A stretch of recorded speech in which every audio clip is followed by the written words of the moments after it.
Good morning, everyone. Good morning, good morning, good morning. Merry Christmas Eve. Happy holidays to you and yours. Thank you for being here. We know you got many choices to make every single day, and we're so grateful that you choose to spend some time with us. So thank you. Thank you very much. You know the drill. Tapping is clapping, liking is loving, sharing is caring.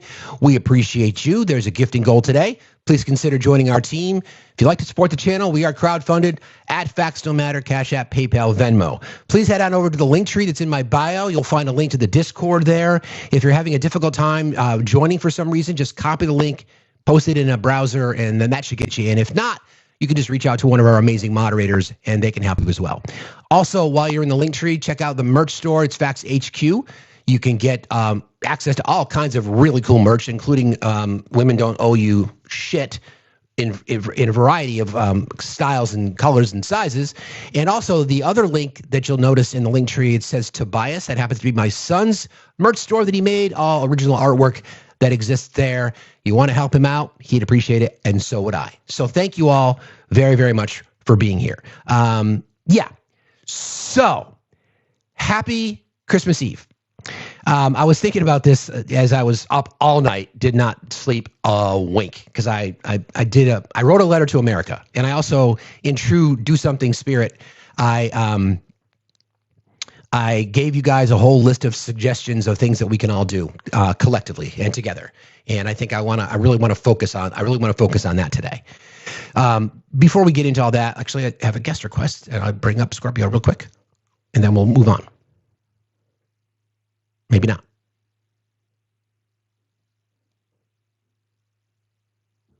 Okay, might have been a mistake. No problem. Good morning. Good morning, Facts. Oh my goodness, it's been a little minute. It has been a minute. How are you?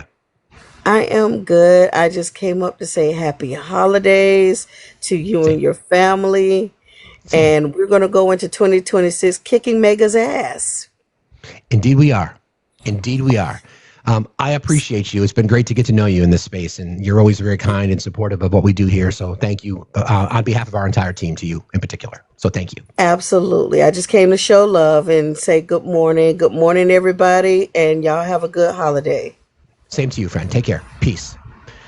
So over the course of the day today, folks, what I want to be encouraging people to do, is, based on the things that we talk about, I'm hopefully going to give you all a lot of ideas of things that we can all do. We've been talking about it a lot in true do something spirit, right?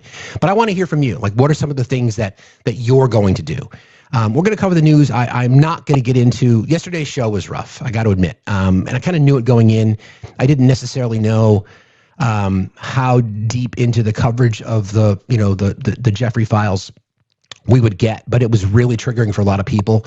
And I want to thank, the end of the show was great because we did end early, yes, but it became a meditative moment, a chance for people to kind of level set. It was on my mind all day yesterday. And it's probably why I didn't sleep last night. But today I'm not going to get into the details because some of the information that came out last night is just absolutely horrible, and I'm not going to get into it. I'm going to protect the peace of people who choose to join us every single day. I will just say that I want to just talk about a couple things at the highest level, right? The way in which the documents have been released is calculated. And they're doing it in a way where they expect things to be, well, they know what's in there, first of all. I mean, Pam Bondi, Kash Patel, they've all known all along how horrible the information that exists that's in the files. And we haven't even likely seen the worst of it yet. But now, interestingly enough, the DOJ puts out this statement in advance to the release yesterday because they knew how bad things were. This was the statement. The Department of Justice has officially released nearly 30,000 more pages of documents related to Jeffrey. Some of these documents contain untrue and sensationalist claims made against President Trump that were submitted to the FBI right before the 2020 election. To be clear, the claims are unfounded and false, and if they had a shred of credibility, they certainly would have been weaponized against the president. Nevertheless, out of our commitment to the law and transparency, we'll talk about that in a moment, the DOJ is releasing these documents with legally required protections for Epstein's victims. How come that disclaimer was not released? How come that disclaimer was not offered before anything else came out? Like, for example, when they released information relating to Bill Clinton or pictures of him or others. How come that statement did not come out then? See, this is what I mean about how this is calculated. This is a calculated cover up. They're attempting to get people so exhausted and so just blown away that people will stop covering it. And the mainstream media has done a despicable job in covering the story. Well, we know why, because of the pressure from the FCC. And we're going to get into a statement that the president made just last night. Actually, I'll read it right now, because this is the whole game. This is from the president just last night, 7 hours ago. If network newscasts and their late night shows are almost 100% negative to President Donald J. Trump, MAGA, and the Republican Party, shouldn't their valuable broadcast licenses be terminated? I say yes. There's the plot, right?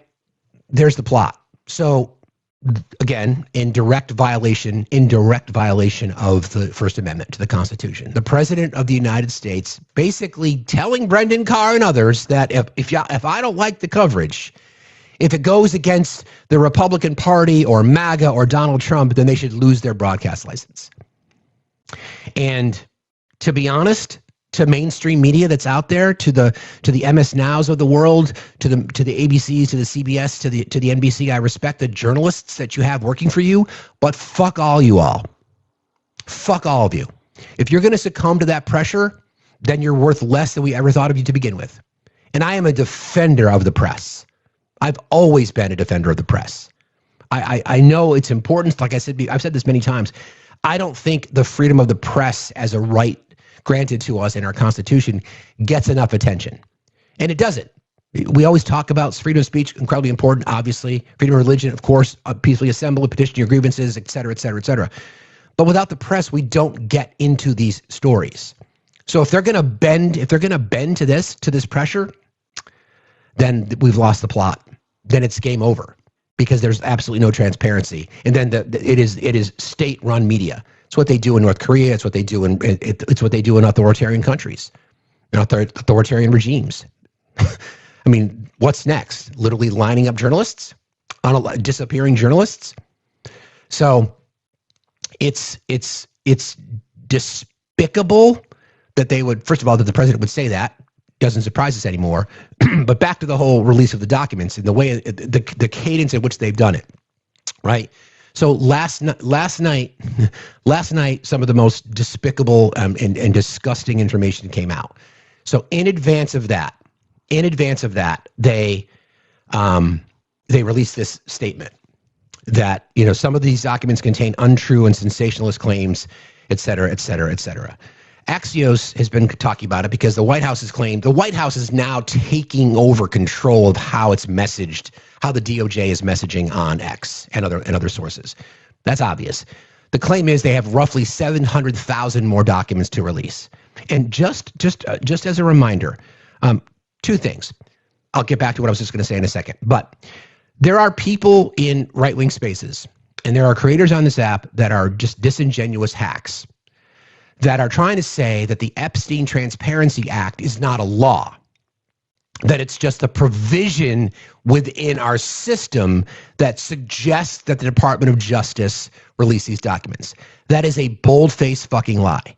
And to my creators, my friends that are creators on the left, if you have people on your platform, do not let them run for this. There are people here who, again, everybody's going to do their show the way they're going to do their show. I'm not here to judge, although maybe I am a little bit.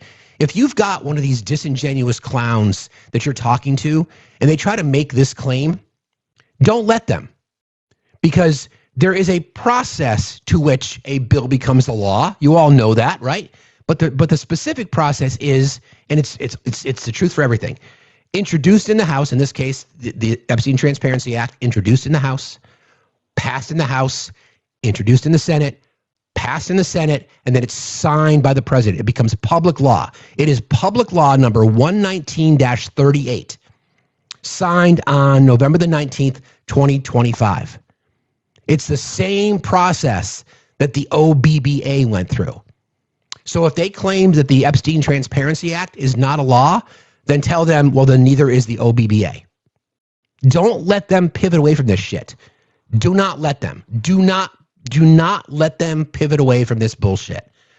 And as a reminder, It requires the Attorney General to release all documents and records in possession of the Department of Justice relating to JE and for other purposes, be it enacted by the Senate and by the House of the United States of America in Congress as assembled. The act may be officially cited as the Epstein Files Transparency Act. Not later than 30 days after the date of enactment of this act, the Attorney General, subject to subsection B, make publicly available in a searchable and downloadable format. Okay, the first sentence, 30 days, violated the law. Searchable and downloadable, violated the law.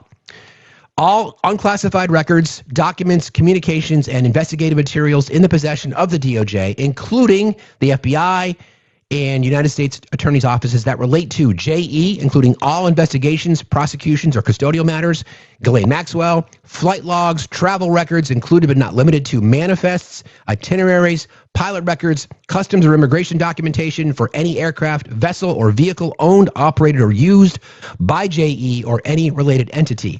Individuals, including government officials, named or referenced in connection with EE's criminal activities, civil settlements, immunity or plea agreements, or investigatory proceedings.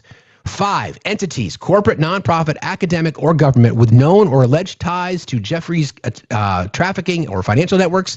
6, any immunity deals, non-prosecution agreements, plea bargains, or sealed settlements involving Epstein or his associates. 7, internal DOJ communications, including emails, memos, meeting notes concerning decisions to charge, not charge, investigate, or decline to investigate Jeffrey or his associates. And then all communications, memoranda, directives, logs, or metadata concerning the destruction, deletion, alteration, misplacement, or concealment of documents, recordings, or electronic data related to Jeffrey, his associates, his detention and passing, or any investigative files. What's permitted? The Attorney General,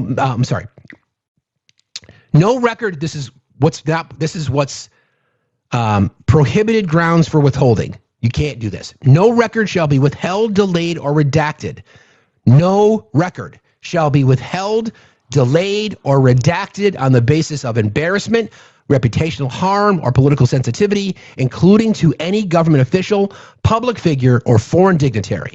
What is permitted? The AG may withhold or redact the segregable portions of records that contain PII information of victims, survivors, personnel, and medical files, and similar files, the disclosure of which would constitute a clearly unwarranted invasion of personal privacy. Depiction or contain CSMAM abuse materials as defined by 18 U.S. Code 2256 and prohibited under 18 U.S. Code 2252 and 2252A. Would jeopardize an active federal investigation of which there is none, depict or contain images of passing, physical abuse, or injury. By the way, one piece of information they put in some of the releases was apparently video from inside Jeffrey's jail cell. It was CGI. According to the law, they weren't even supposed to do that. But yet that ends up in there. This is why I'm saying that this is such bullshit. That's the summary of the report, okay? The 30 days they violated the law. And it's calculated. The timing in the way in which they are putting this information out, which then tells you they know exactly what they're doing. The problem is they are so incompetent. So as Axios continues to report, the Trump administration estimates it's got about 1 week to go and roughly 700,000 more pages to review before it finishes release of the files, again, in violation of the law. So basically, they're just thumbing their nose. They're sticking up their middle finger to the law. Okay, fuck them. Meanwhile, they lose the PR fight every single day. No other controversy has sandbagged the president and his administration like these files, the subject of a rare revolt by congressional Republicans and endless guilt by association news stories and social media commentary. Trump and the Justice Department have also compounded their problems with clumsy, to say the least, clumsy messaging and puzzling redactions made while pledging transparency. I'm going to pause right there for just a second and bring Caroline Levitt back to the party. This was her statement a few months ago about transparency. What did the president mean when he called a reporter piggy?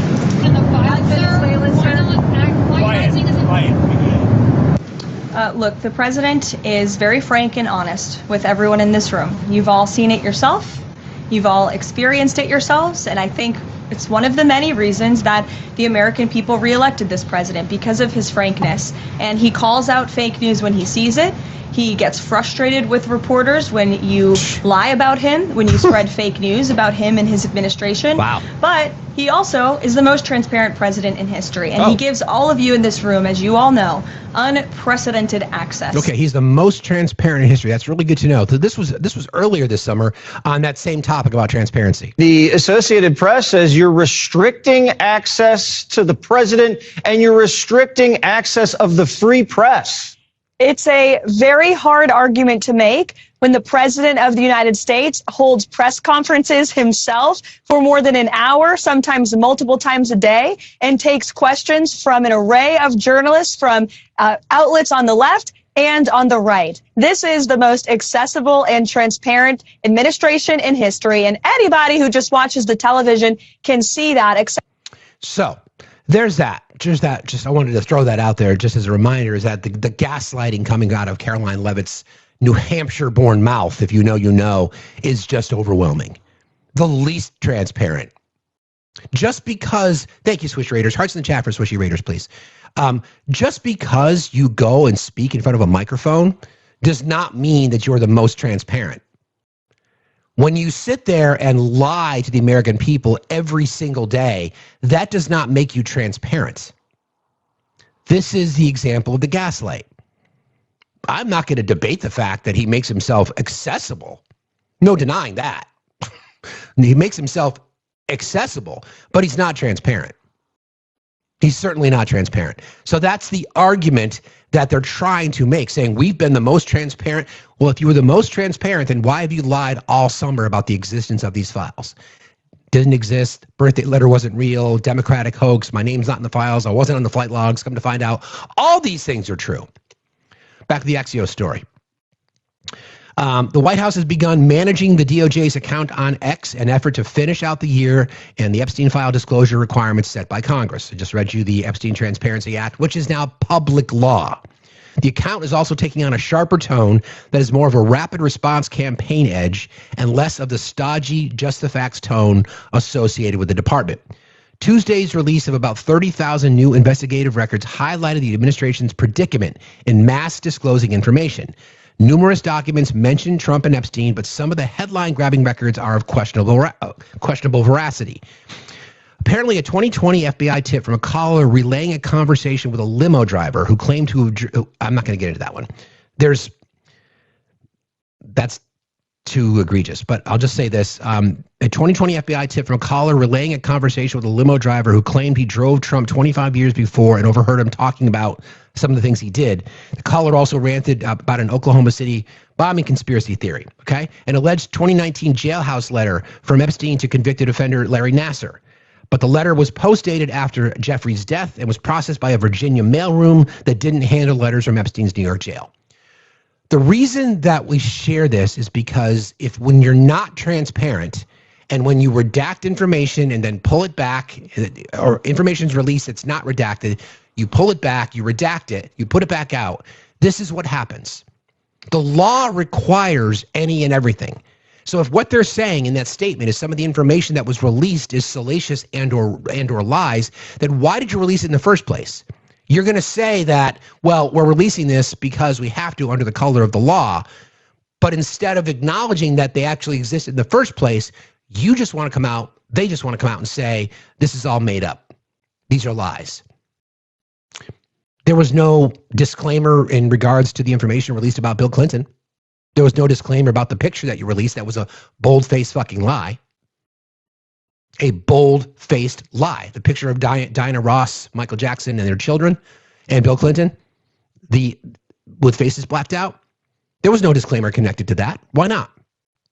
Instead, when all this information comes out about the president that is completely just, again, it should be game over for anybody, but not his defenders. They have to put out the disclaimer to try to say, well, this is all fake news, because that's what they're doing. So the years of work they put in, this is what they hope is the culmination of their efforts, to discredit everyone other than the president. Discredit journalism, discredit even the evidence that the FBI has been in possession of. Discredit all that. Discredit the news media, discredit the courts, discredit everyone. There are people here now trying to claim that the labor secretary, Alex Acosta, in his testimony before Congress a few months back, stated that he'd never had any conversations with the president. I want people to think about that for a second. There are people running around this fucking app making that claim. Saying, well, he's never had a conversation. He testified to that. No. What he testified to in that closed-door hearing was that in advance of becoming the labor secretary appointed by Donald Trump in his first administration, they didn't discuss the Jeffrey files. So that's an example of what the right, especially creators in this space, have a tendency to do. They'll throw out a little something that has a tiny little bit of truth to it, and they'll expect that to be the law of the land, so to speak, or the rule. And again, my friends on the left, push back on that bullshit. Don't let them get away. They want to pivot away from the conversation. They want to run from it. They'll make a claim that they can provide in a transcript. Hold your ground, so then prove it. They'll attempt to pivot. They'll attempt to distract. They'll come up with some bullshit story, force them to respond, and they just won't. So, the DOJ warned on Tuesday that some of the records might be politically motivated and untrue and sensationalist, but it was releasing the records out of a commitment to the transparency. The last comment was slapped with a community note because so many critics pointed out the DOJ missed the December the 19th deadline to release all the records, again, passed by Congress and signed by Trump 30 days before. Late Monday night, the DOJ experienced another problem when someone found a backdoor way into its website's staging area for documents before they're ready to go live, an official said. That resulted in the records being released early, before the administration was ready, leading the department to remove the documents briefly from online, leading to accusations of a cover-up. In another instance, a sharp-eyed reporter noticed that a 2008 email had redactions that weren't justifiable, but officials say the email wasn't redacted by the administration. They say the email was redacted by a lawyer in a 2010 civil case and was then included later in the Epstein files. There's a palpable sense of exasperation and annoyance in the administration about all of the headlines pertaining to Trump and Jeffrey and the inability to explain everything and just get the disclosure done. Quote, it's a combination of extreme frustration at everything, at what Congress did, at our response to it, and a concern that it won't go away, an unnamed official said. Also, quote, there's a little bit of indignation at the media that this wasn't even a story for years and years, and now not only is it a story, but the top of many news pages on any given day. After a decade of news coverage, scores of lawsuits, criminal investigations, investigative reports in the mainstream media, and tens of thousands of documents released by the DOJ and the Jeffrey estate, there's still no credible evidence showing Trump had relations with a minor or participated in trafficking with Epstein. I disagree with that based on the information that we've said, that we've seen. I disagree with that statement.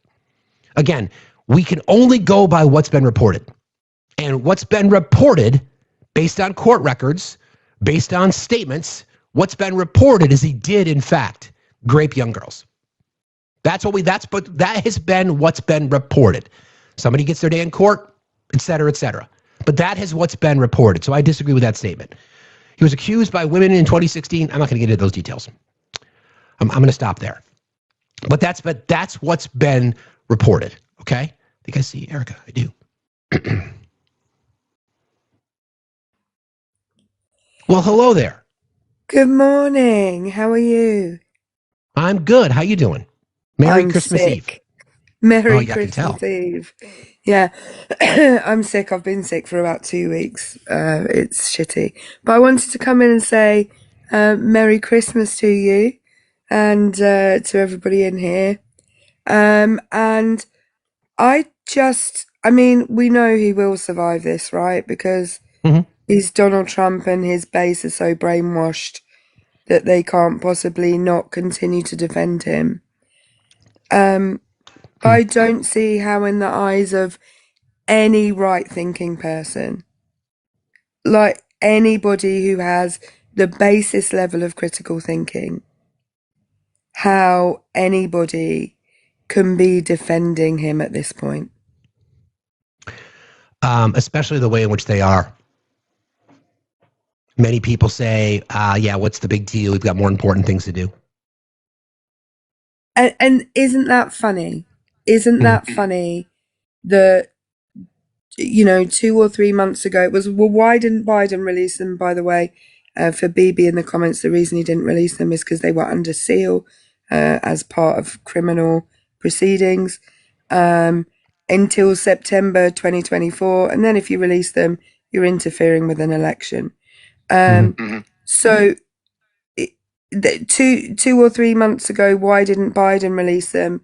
Now they're being released. Well, we knew that when this stuff came out, you and I talked about this, you talked about this on live.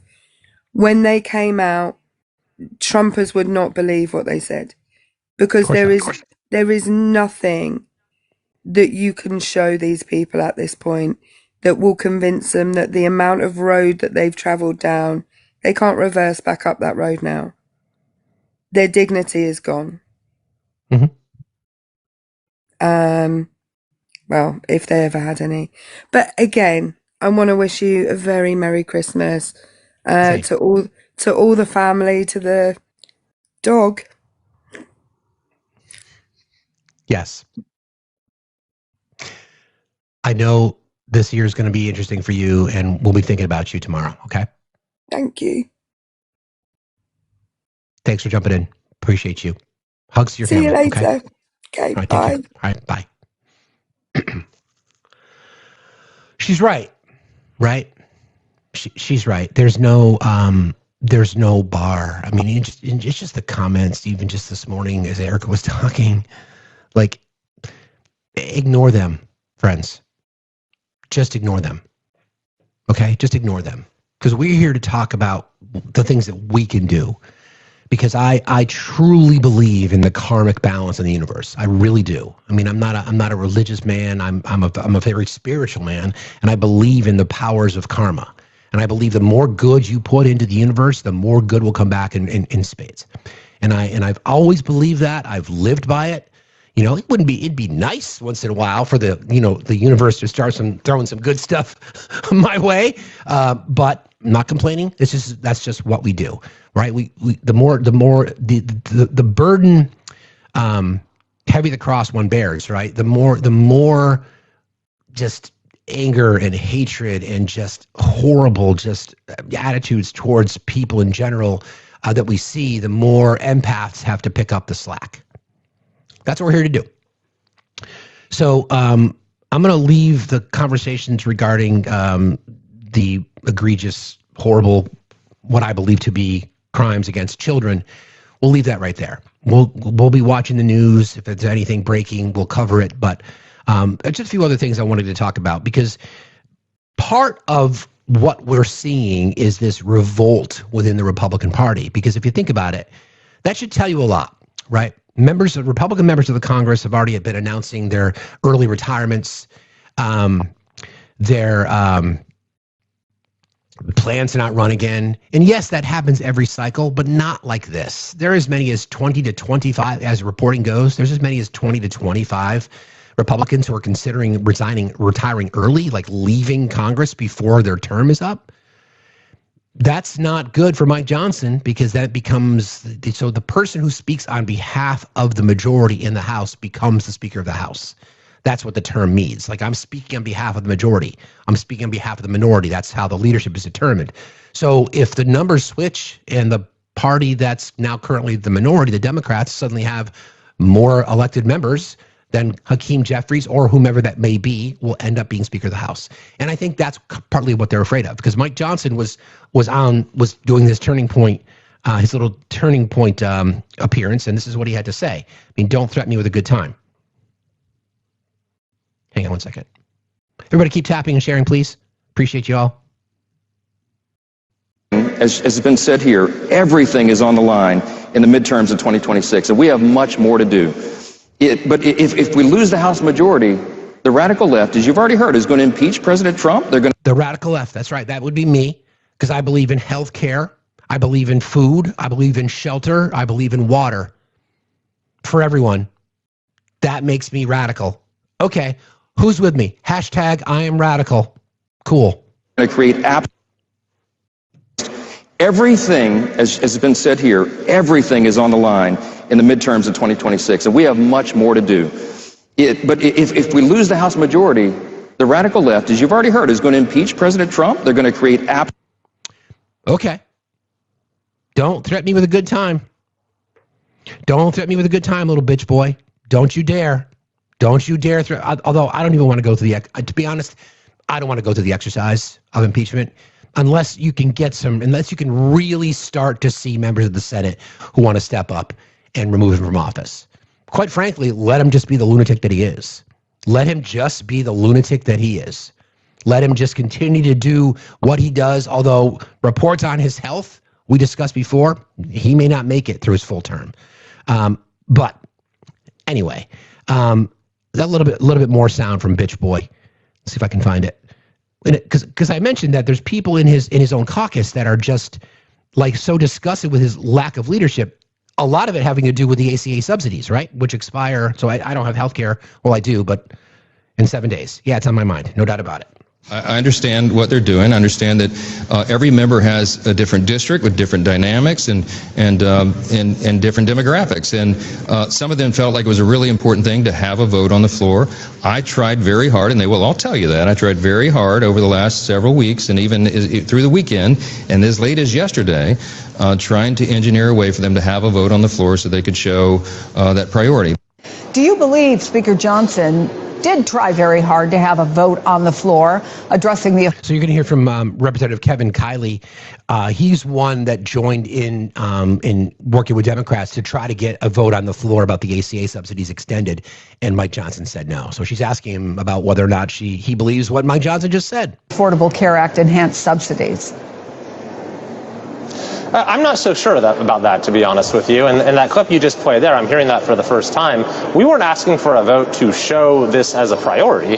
We were asking for a vote to actually solve the problem and stop 22 million Americans from seeing a massive increase in healthcare costs. And as late as 2 nights ago at the Rules Committee, I had an amendment that met everything that the Speaker said he needed to see in order for it to be ruled in order, but still he would not let that go through. So I think this whole thing represents a big failure of leadership, frankly, on both sides. Some of us members have been working in a bipartisan way to try to find a compromise, but because the leadership on each side hasn't been willing to endorse a compromise, we haven't seen that get a vote yet. So that's an example of how bad things are for bitch boy, like how they're really, really bad for bitch boy, really bad. And like no one in his caucus really thinks he's doing a good job. We discussed this before. So the motion to vacate, there's a lever that anybody in the House can use to question the Speaker's leadership. It used to be 1, now it's 9. So 9 members of the House in this case would have to agree that we want to introduce what's referred to as a motion to vacate. Floor votes on it. If it passes, then Speaker loses his job. You're getting more and more people that are just thoroughly disgusted by Mike Johnson's lack of leadership. Again, he will go on the record as someone who protected a network of global predators. People who committed crimes against children. That's his claim to fame, okay? We could have easily done this before. Easily. But no, he could not. Somebody just asked, if you'd like to support the channel, friends, feel free. Cash App, PayPal, Venmo, all at Factsstillmatter. Thank you all very, very much. Didn't want to post the goal today because I wanted to make it about you and us. Okay, I've got a little bit more sound to play on that because Elise Stefanik, it's a new name, because Elise Stefanik was in Republican leadership, right? She was seen as a future major player in the House. There was talk about her running for governor of New York, talk about her for running for senator. Now she's just like, I'm done. So here's reporting on not only Elise Stefanik. By the way, her district is right across the lake from me, and she's just not very well liked up there, but she ran unopposed. So that's one of those things that this is what happens, and we're going to get into this whole do something thing. So this is a story that I'll share with you guys, and it also addresses Cynthia Lummis from Wyoming, because she's also going to retire. Republican Congresswoman Elise Stefanik has dropped out of the New York governor's race and announced she's actually going to give up her seat in Congress next year, too. In a social media statement on Friday, Stefanik said she made the decision while spending time with her family over the Christmas season and described it as balancing political strategy and family priorities. Stefanik is a member of House Republican leadership and one of President Trump's most prominent backers on Capitol Hill. But she's suffered a series of setbacks over the years, including Trump pulling her UN nomination just this past spring. She's also publicly clashed with House Speaker Mike Johnson, telling the Wall Street Journal he, quote, wouldn't have the votes to be Speaker if representatives voted today. It comes as Republican Senator Cynthia Lummis of Wyoming has also announced she won't be seeking re-election next year after serving just one term in the Senate. In a statement, she wrote in part, deciding not to run for re-election does represent a change of heart for me, but in the difficult, exhausting session weeks this fall, I've come to accept that I do not have 6 more years in me. I'm a devout legislator, but I feel like a sprinter in a marathon. The energy required doesn't match up. Joining us now, politics and policy reporter for Notice, Oriana Gonzalez. Oriana, it feels actually kind of relatable to be like, I just don't have the energy for this place anymore, because that really has been the sense between the House and the Senate. It's been a lot of running in place just to not end up doing a whole lot legislatively. But can you talk about the significance of these most recent people to say they're going to be leaving Congress and how this might change the dynamic, maybe less about them specifically, and more about the fact that it does feel like they are just 2 more names that we're adding to a list that is most likely to grow, especially after the holiday break? No, these 2 names, it's huge. It's huge. And something that I want to highlight, so my colleague Riley Rogerson and I were reporting on this last week, and something that we noticed already was that the amount of Republicans that have retired in the House this time around, it has already surpassed the amount of Republicans that retired ahead of the 2024 election. And as you were saying, we're expecting more people to retire. I mean, to the point of Lummis, for example, Harriet Hageman is expected to announce a run for Senate at some point. She's a House member, yes, from Wyoming. She's expected to announce that she wants to head to the Senate. She plans to do that.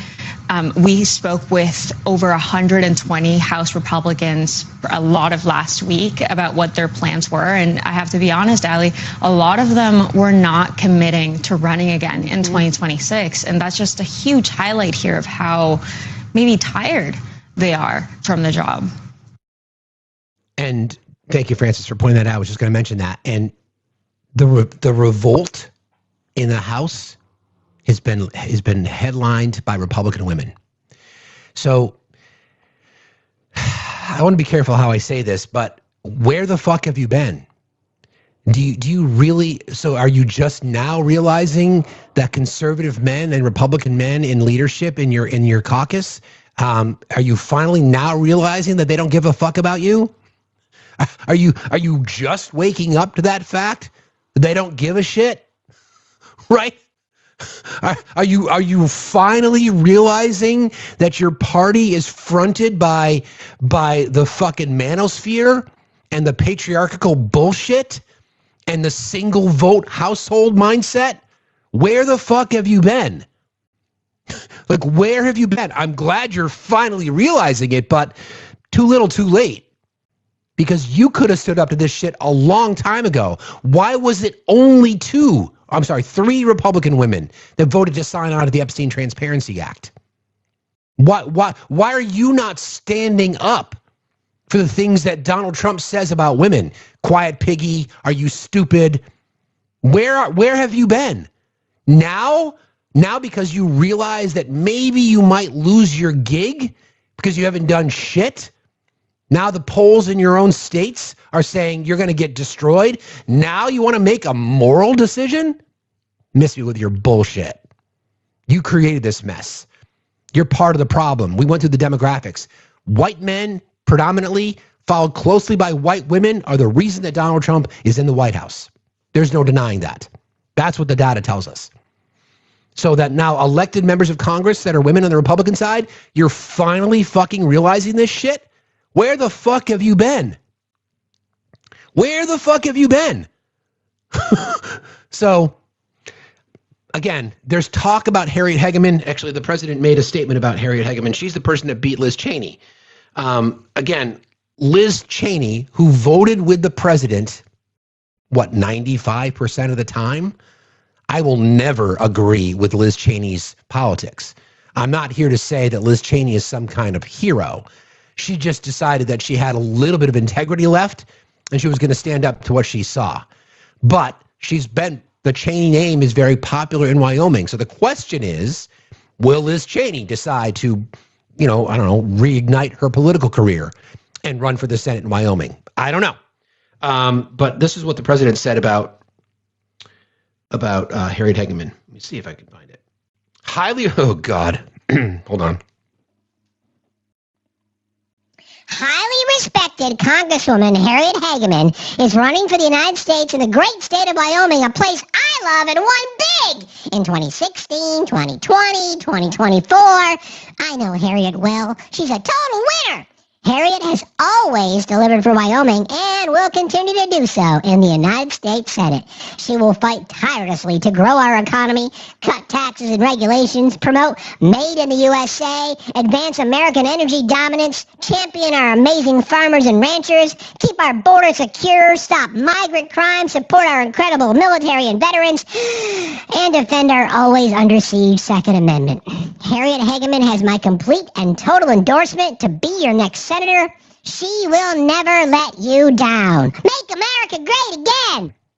So the endorsement of the president doesn't carry the power that it once did. It doesn't. So I don't know if I would necessarily want, I mean, Wyoming is a state that Trump won by like 35 points, whatever that number is. It's crazy. But we'll see. Point is, right? Point is that you're getting defections in Congress. You're getting defections in the Senate. You're getting people that you would not expect to retire. Now, the tea leaves are really pointing to the Democrats winning big, unless they self-inflicted bullshit like they're known for doing. The House seems pretty comfortably. Again, I don't want to say comfortable, because obviously it's going to involve us voting, which again we'll talk about, do something in just a moment. But I don't want to rule out the Senate. I really don't want to rule out the Senate, because I think Maine, Graham Plattner is really scoring a lot of points in Maine. We'll talk about him and we'll talk about him later. I think the retirement of Tom Tillis in North Carolina, I think that seat's in play. I think Ohio's in play because Sherrod Brown's got his name back in the ring again. I think Texas is in play. Now, Texas is one of those states. It's got nothing to do with voter registration, because there are more registered Democrats in Texas than there are Republicans. So it's not about registration, it's about suppression. That state is known to suppress. So we'll see. But I think an endorsement for the president does not carry the weight at all. I'll be anxious to watch this. I don't know what the declaration for candidacy deadlines are when it comes to the Senate, but we're a little bit late in the game potentially for people to be starting their campaigns. But we'll see. Okay, a few other things before we get into like I said, I wrote a letter to America. I was working on it all night. I had like 10 different versions. I finally landed on one, so I'll share that with you guys in just a bit. The president shows us every single day. He does not know anything about anything. He's calling out Greenland. Of course, you've heard about Greenland and about new ambassadors and emissaries appointed to Greenland. Well, I'll play the sound because Denmark has responded. Governor Landry to be new special envoy to Greenland. Yeah. What do you see that role entailing, and is it still your intention that Greenland become part of the U.S.? He viewed Louisiana, the Louisiana Purchase. He said, "I'm governor of Louisiana," and he said, "I would love." I didn't call him. What? Okay. He called me. He's very proactive. He's a great guy. He's a deal guy. He's a deal maker type guy. And we need it for national protection. We need Greenland for national protection. They have a very small population. And I don't know, they say Denmark, but Denmark has spent no money. They have no military protection.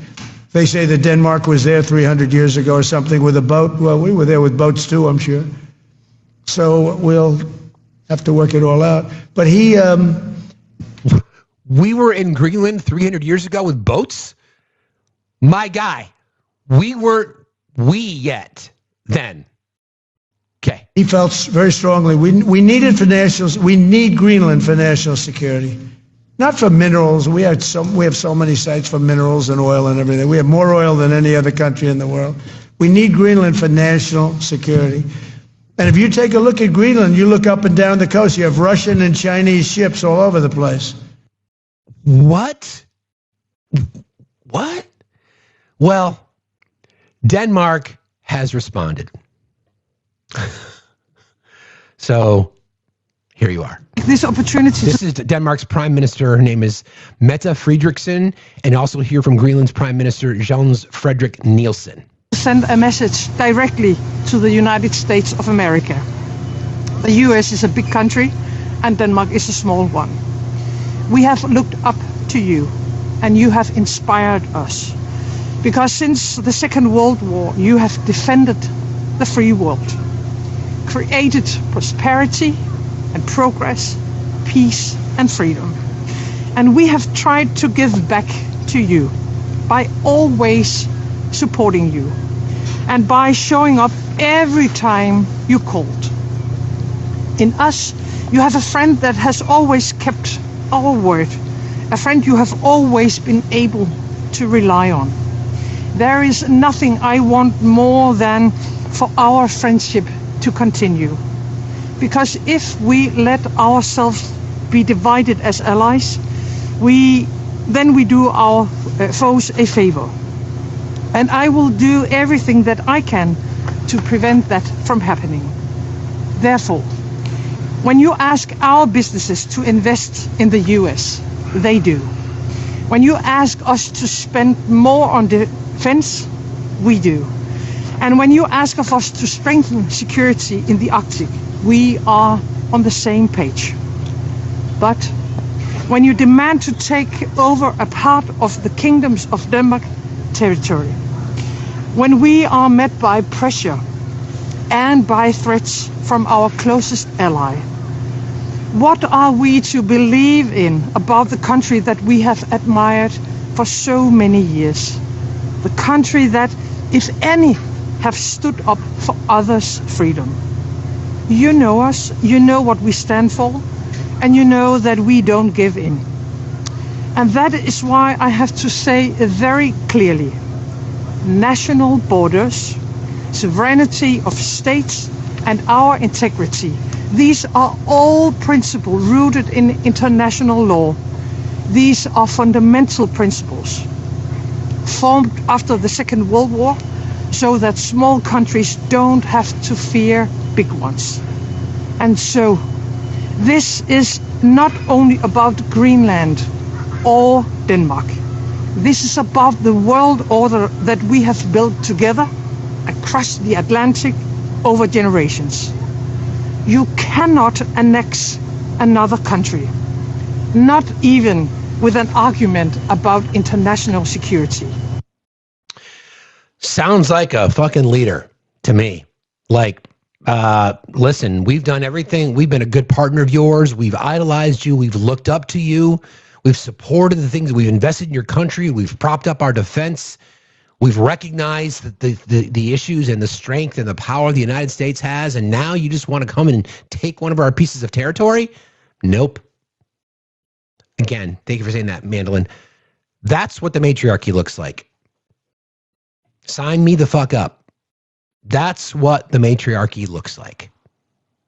Unapologetic. We've done everything you fucking asked. And this is what you want to do now? Okay.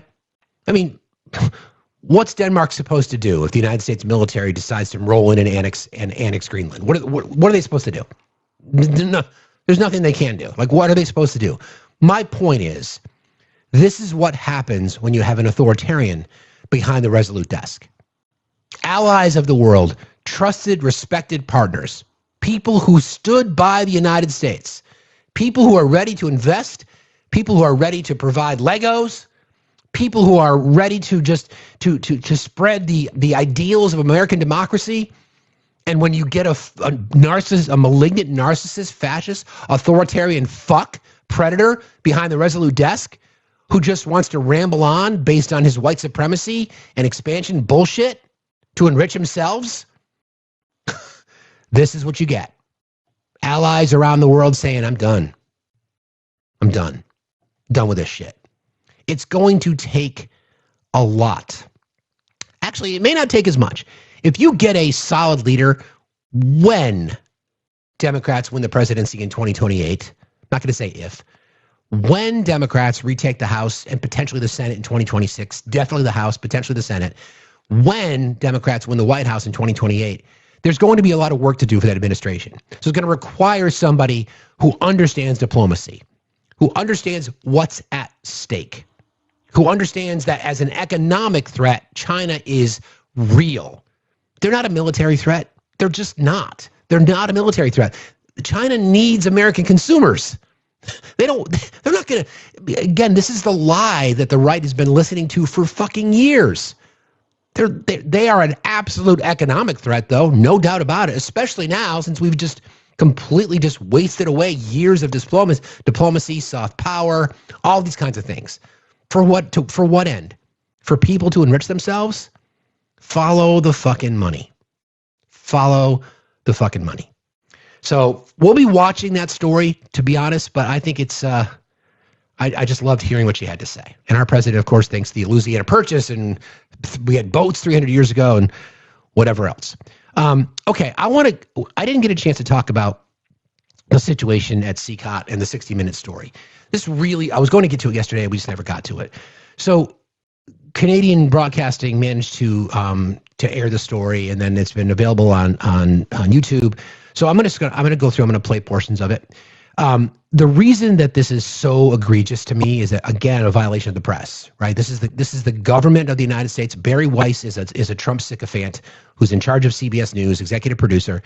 And so what they wanted to do is to give the administration an opportunity to be able to address the situations pointed out in this particular story. So I'm going to play you. I'm just going to play you from the parts of that are the most egregious, quite frankly.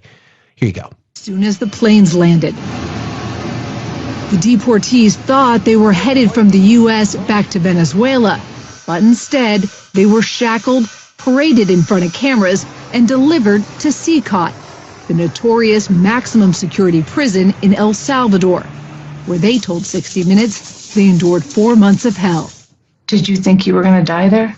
We thought we were already the living dead, honestly. Hold on a second. I tried to clip these so I can have the full story here. Hang on one second.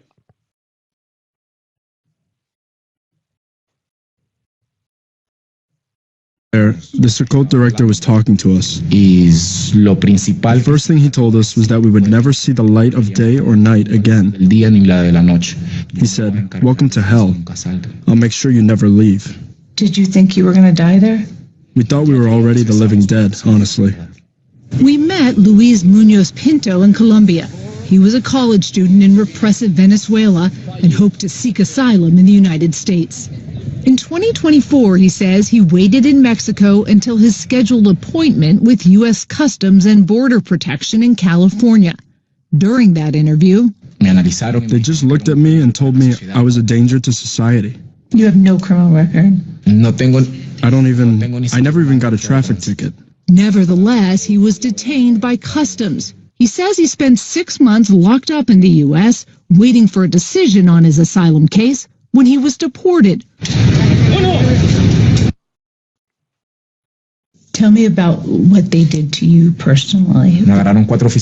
4 guards grabbed me, and they beat me until I bled, to the point of agony. They knocked our faces against the wall. That was when they broke one of my teeth. CCOT, the Terrorism Confinement Center, was built forced into stress positions. So you had to be on your knees for 24 hours? Yes, because they put a guard there to watch us so that we wouldn't move. And what would happen if you could make it?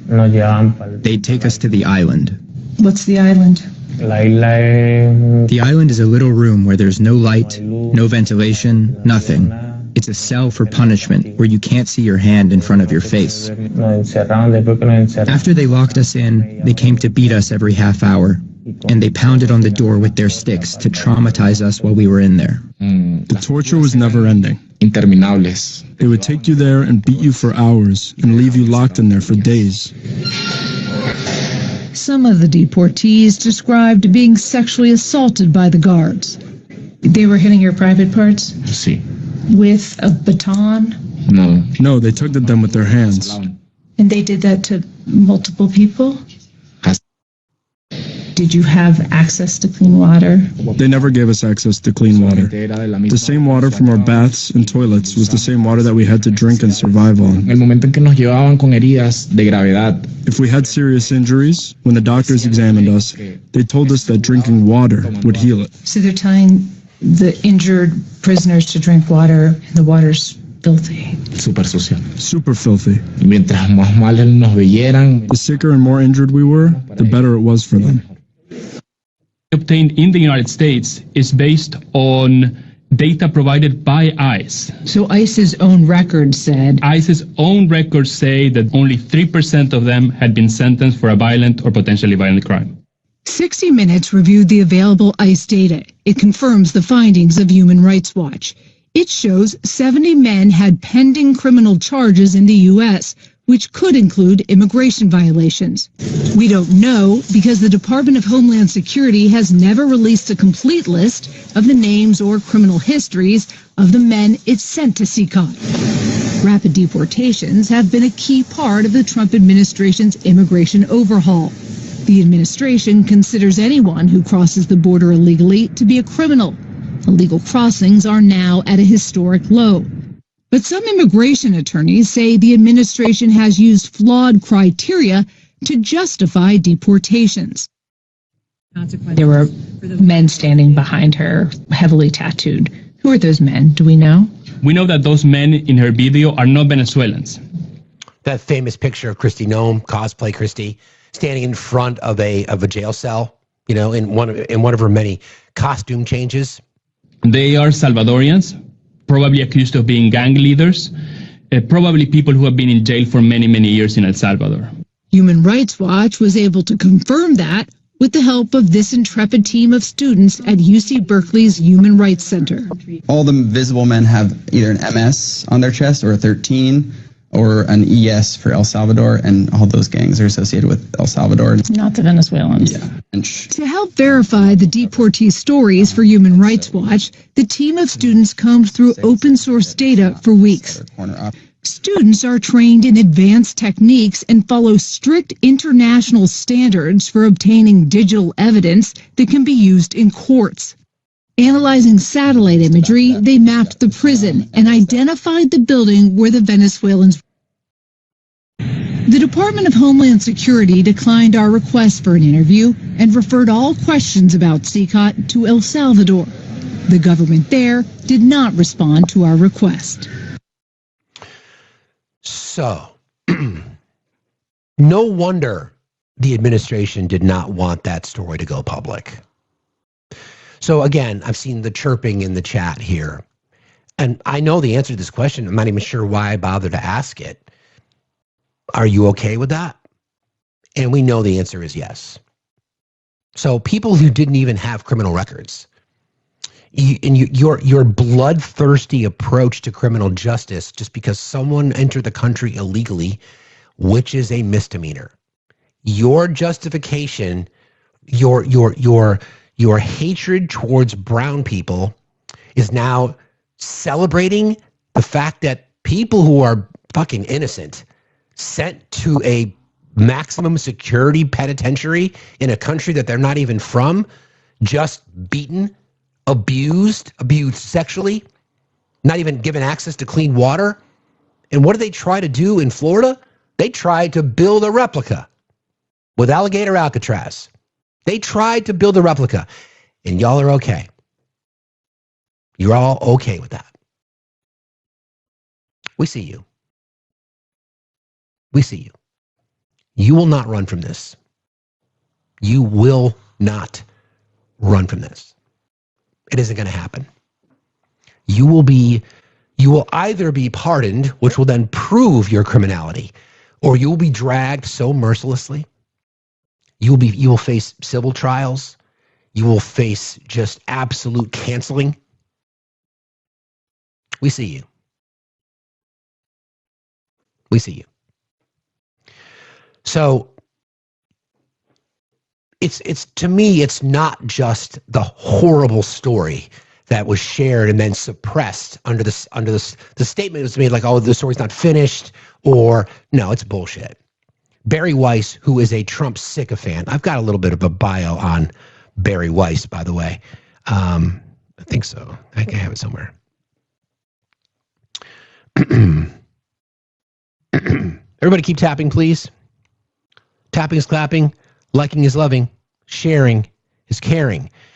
She graduated from Columbia University with a degree in history. She was worked in influential editorial roles at the Wall Street Journal and the New York Times, where she wrote and edited opinion pieces on culture and politics. Weiss founded the media company and newsletter The Free Press, which, by the way, is right-wing leaning and fails numerous fact checks. That's where she comes from. She served as editor. In 2025, she became the editor-in-chief of CBS News, a major appointment reflecting a strategic shift in the network. Think about the Paramount merger. Think about all the consolidation of media. Think about the fact that for these consolidations to happen, it requires FCC approval. Okay?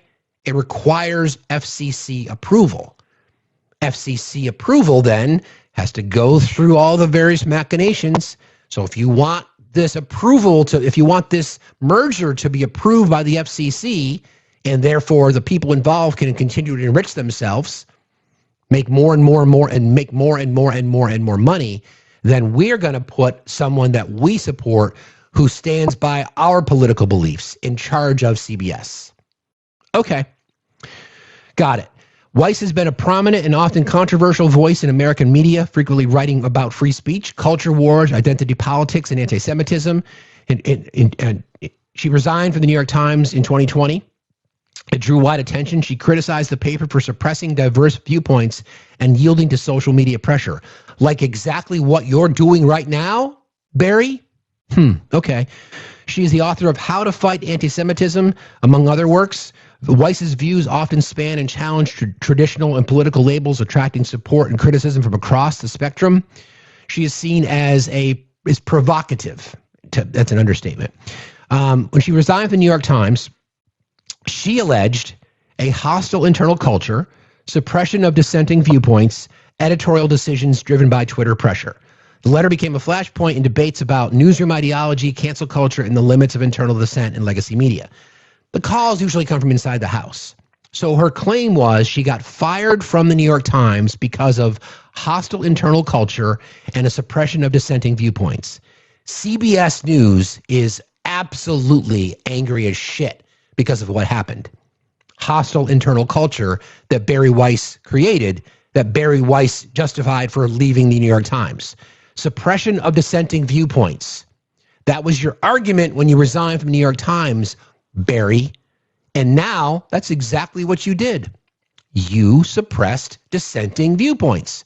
It wasn't even dissenting. CBS News and 60 Minutes reporting on what happened at CCOT. But nothing to see here, right? It's convenient. And of course, the sycophants in the chat are going to just be all excited about that. You bloodthirsty fucks. You don't care. You never cared about the freedom of the press. You only care about what supports your narrative. Okay.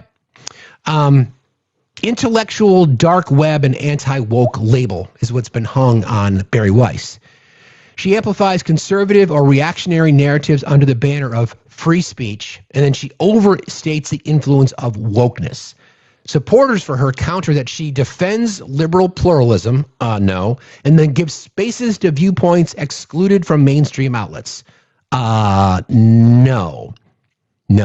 Campus politics at Columbia University. Earlier in her career, Weiss was involved in controversies at Columbia related to pro-Palestinian activism, allegations of anti-Semitic harassment. Critics claim she exaggerated the incidents on numerous occasions, and the supporters argue that the institutions minimized the anti-Semitism. Okay. Weiss is strongly pro-Israel and vocal about anti-Semitism on the left. Critics say her framing lacks balance on Palestinian suffering and then conflates criticism of Israel with anti-Semitism. Supporters argue that she addresses blind spots ignored by progressive media. Okay. The Free Press as a media experiment. It was praised for long-term reporting, publishing voices from left, right, and libertarian, which is not true according to their editorial page, criticized for editorial leaning towards cultural conservatism, and then platforming controversial figures without sufficient challenge. So that's who she is. That's who she is. Xerox, you can just leave. You can be shown the door if you don't want to be here, if you're bored by this. But people, see, this is an intellectual conversation because people in here are smart.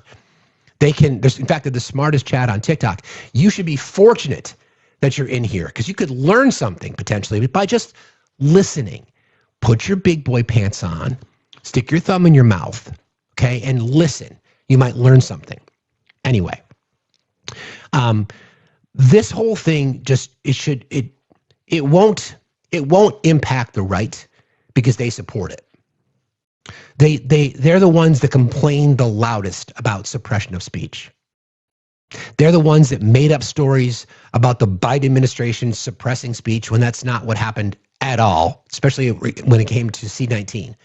The Biden administration went to Meta and other social media entities and said, what is your policy on misinformation when it comes to vaccines and science?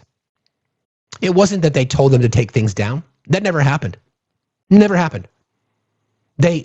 Those media entities then did address some of the misinformation that was listed on their platforms, but it was never mandated. It was the Trump administration, by the way, that went after Twitter because they were pissed off that Chrissy Teigen put a post that said Donald Trump is a pussy-ass bitch, and the pussy-ass bitch himself got all triggered by that. So who's the one that suppresses speech? Who's the one that says we should be taking licenses from news entities? See, this is what I've been talking about for years, guys, and this has been my fear, is that what the right has been able to do is to poison the waters of standard small d democratic institutions by poisoning them, right? By saying you can't trust any of them. It's the weaponization of the Department of Justice. It's the weaponization of journalism. It's this and that, knowing full well, because we told you it was going to happen, according to Project 2025, as soon as they got power, they would do the exact same things they've criticized other administrations for doing. There are no bigger suppressors of free speech than the current administration. There are no bigger examples of weaponization of government than the current administration.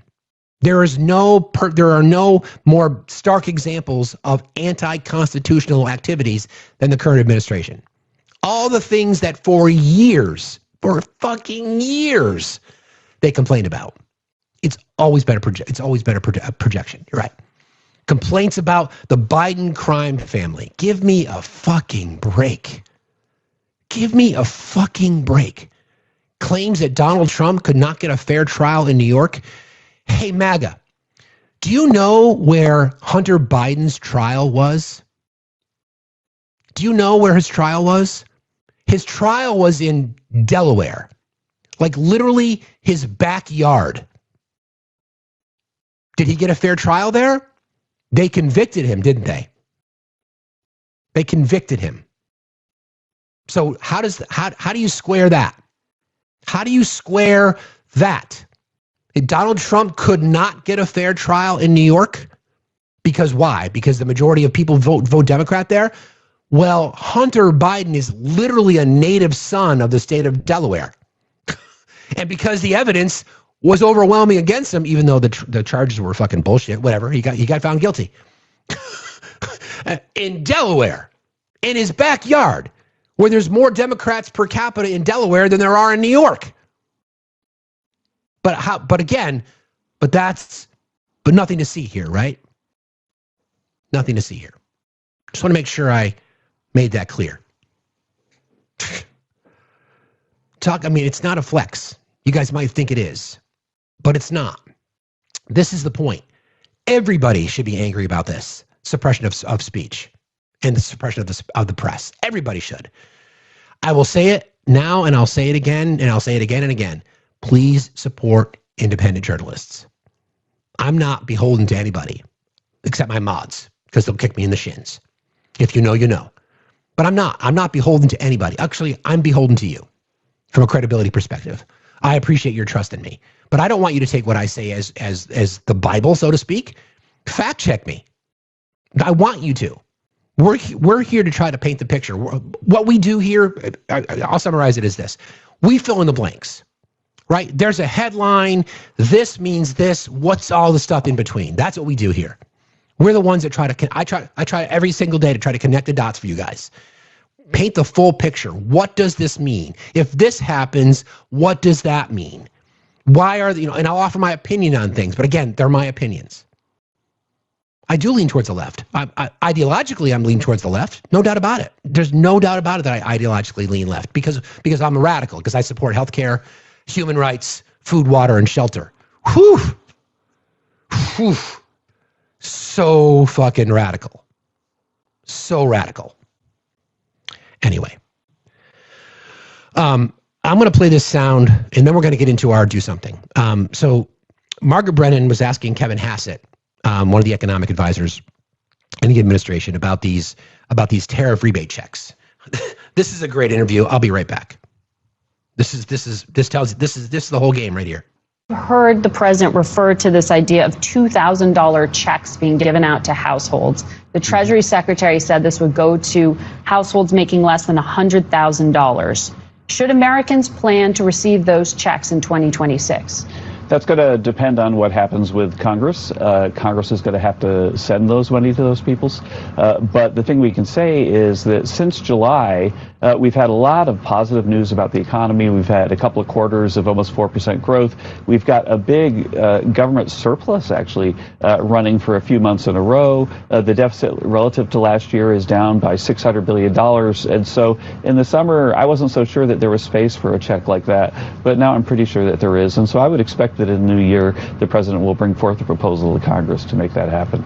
So a new proposal for these, it's not necessarily coming from existing tariff revenue?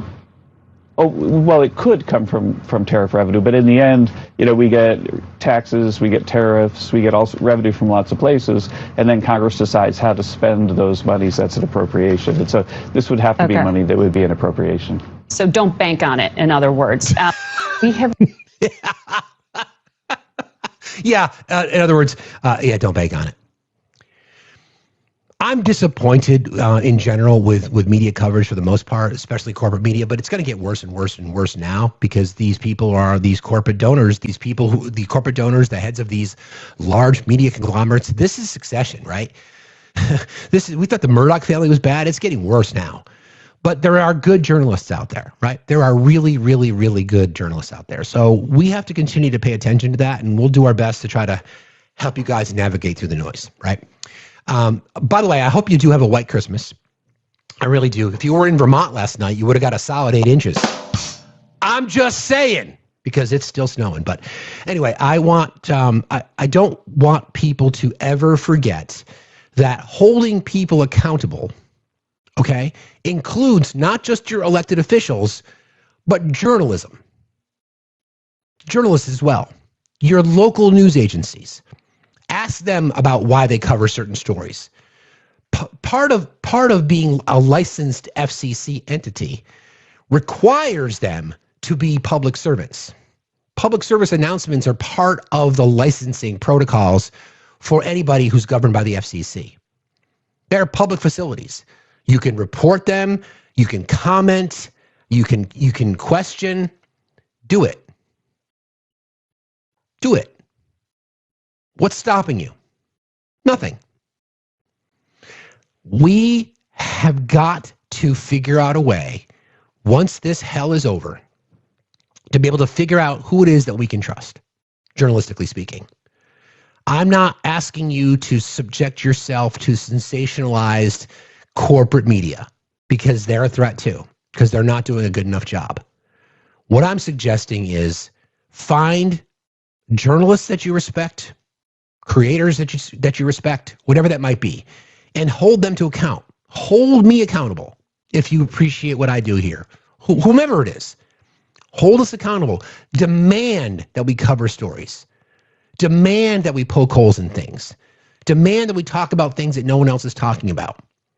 There's so much to cover. The news is just endless. And by design, don't forget, the fairness doctrine. Exactly, Tricera, exactly. The entire approach, Steve Bannon, I think, said it best, right? They call it the muzzle velocity of disinformation and misinformation. That is by design, okay? They don't want people to, they don't want folks to be in a position where they can critically think their way through things. Remember, we had our conversation last week about media literacy. It's going to be more important than ever. There's so much there to unpack. We'll do what we can. We're going to need you. We're going to need you guys to help us help you by holding us accountable. That's what I want. That's what I expect. That's what we need. So thank you for that. Good morning, Heather. Good morning, Steve. Merry Christmas. Happy holidays. Same to you. What's on your mind today? Well, I wanted to address your prompt, the do something. And Yes. I wanted to tell you about something that I've been doing. And I've been having conversations with my coworkers about what's going on in a not like pushy kind of way, but just like in an informative way. Like, oh yeah, like this thing that's going on and this thing that's going on. And I was talking to one of my coworkers, and she's younger, and I don't know, we got talking about women's rights and you know, certain things about how they're coming after women's right to choose, and how because we live in Ohio it was codified, and how we voted for that, and that's why it's important to vote, because she said she doesn't vote. So I'm hoping maybe that conversation inspired her to do more research and to hopefully sign up. And what I like is that she is my coworker, and so I can kind of check in with her and see how that's going. So that's one thing I'm doing.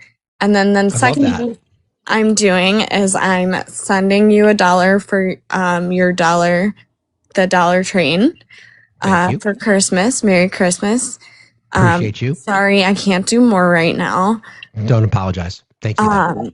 You're welcome. And also, I've been donating, making sure I'm supporting like small creators. I try to make sure I support you. I support creators like Erica and Mermaid, Santana, trying to support the smaller creators. Because what they do is really awesome as well. So I recommend doing that. What else am I doing? Oh, and I still call Bernie Moreno because he's a giant piece of poo. And I still call him and yell at him all the time. So. Yeah, Ohio, right? Yep. Heather? Yeah, there's I think Sherrod Brown has thrown he has declared his candidacy, right, for the Senate. So he is running again. It's not yeah, so that's that. I mean, I think he's very popular. He's very popular in your state. He really crosses both lines. Are all political lines, I should say. Which makes him a viable candidate to help us solve a lot of problems. But listen, I want to say the same to you. I mean, you're very loyal to what we do here. Your kindness, and you speak from the heart. I really appreciate you supporting us in the way we do, but you're a part of our family. Like we always say, once you join the Facts fam, we are like glue or gum on your shoe. You're stuck with us. So thank you for being here. That means a lot to me, Steve. It really does. Because you talk about the stuff that's super hard to talk about, but sometimes I don't have anyone to talk about it with. So I can listen to you and then like feel validated in all of the feelings that I'm going through. Because I know this is for so many women are so triggered by this Epstein stuff, but it's like I also feel so validated hearing the stories, because I'm like, oh, that was me, so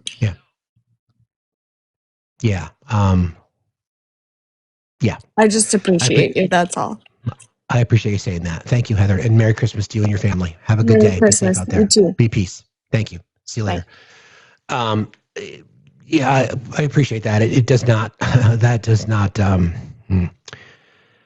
That hits with me quite hard, and I think I appreciate you saying that. I don't know what else to say other than I really appreciate you saying that. All right. Well, I think that's a great segue. Guys, I know there's been some commenting about some things that people had said. Can we talk about some of the information that came out last night? I'm going to choose today to not talk about that because some of it is so disgusting and so disturbing. I'm going to make the conscious choice just to not talk about it. So that would be just my thoughts and my thoughts alone on that. So instead, what I want to do now is I'm going to shift gears. As I mentioned to you guys, I wrote a letter to America last night. And it took me like 6 or 7 different versions to kind of get through it. But I did it. And I also came up with a whole bunch of things that I would suggest that people can do. These are just some small examples. I think some of the things that Heather talked about, I think are great. I went a little bit deeper. I said, okay, this is going to be different for rural communities as opposed to, densely populated urban environments, but we can all do something. So this is an open letter to Americans. I appreciate you giving me the platform to do this. I'm going to do it now. To my fellow Americans, it's easy to feel overwhelmed right now. The news is loud. The problems feel enormous. The divide seems permanent. Many people are tired of arguing, tired of being disappointed, tired of feeling nothing they do really matters. It's exhausting. But here's the truth. We don't hear often enough. Democracy does not survive because of presidents, courts, or headlines. It survives because ordinary people decide to care about one another anyway. You don't have to fix the country. You don't have to change the system overnight. You don't have to be perfect. You don't have to be loud. You don't have to be wealthy or powerful. You just have to do something. Something small, something local, something human, something you never expected. Check out a neighbor who's been ignored or pushed aside. Support a community organization led by people who've been historically excluded. Volunteer at a school, at a food pantry, at a shelter, at a legal clinic, or a mutual aid group. Listen. Really, really listen to voices that aren't usually centered. Show up to a town meeting. Register someone to vote. Help someone get to the polls. Run for a local board no one else wants to touch. Democracy isn't about elections. It's about belonging.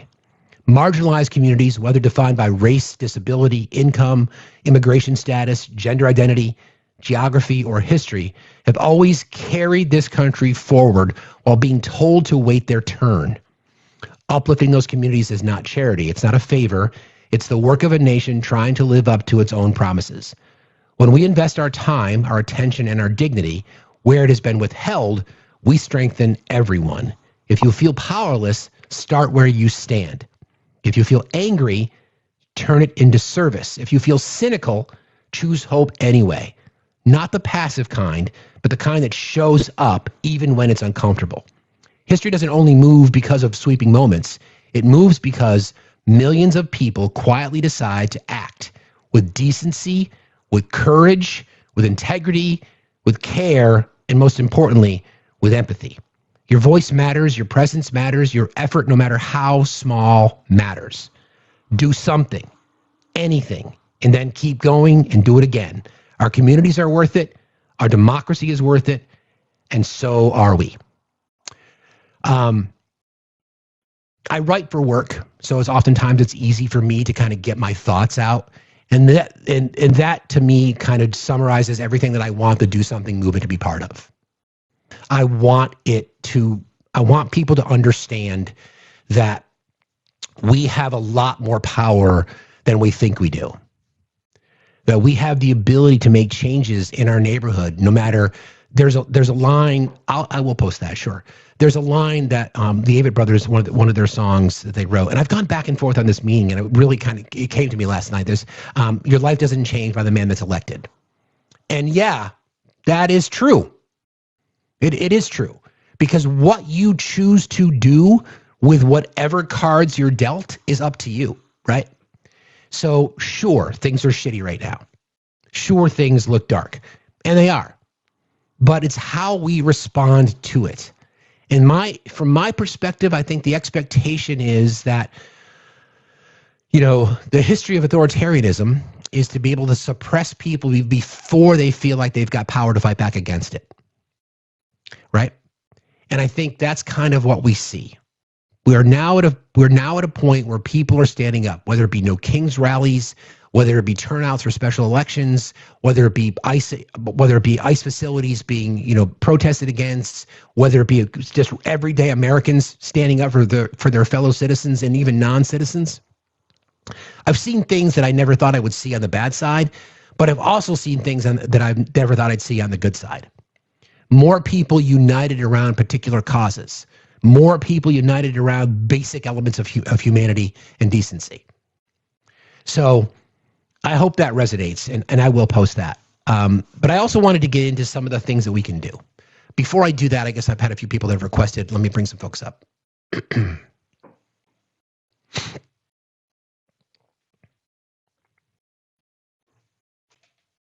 let me try that again. I guess not.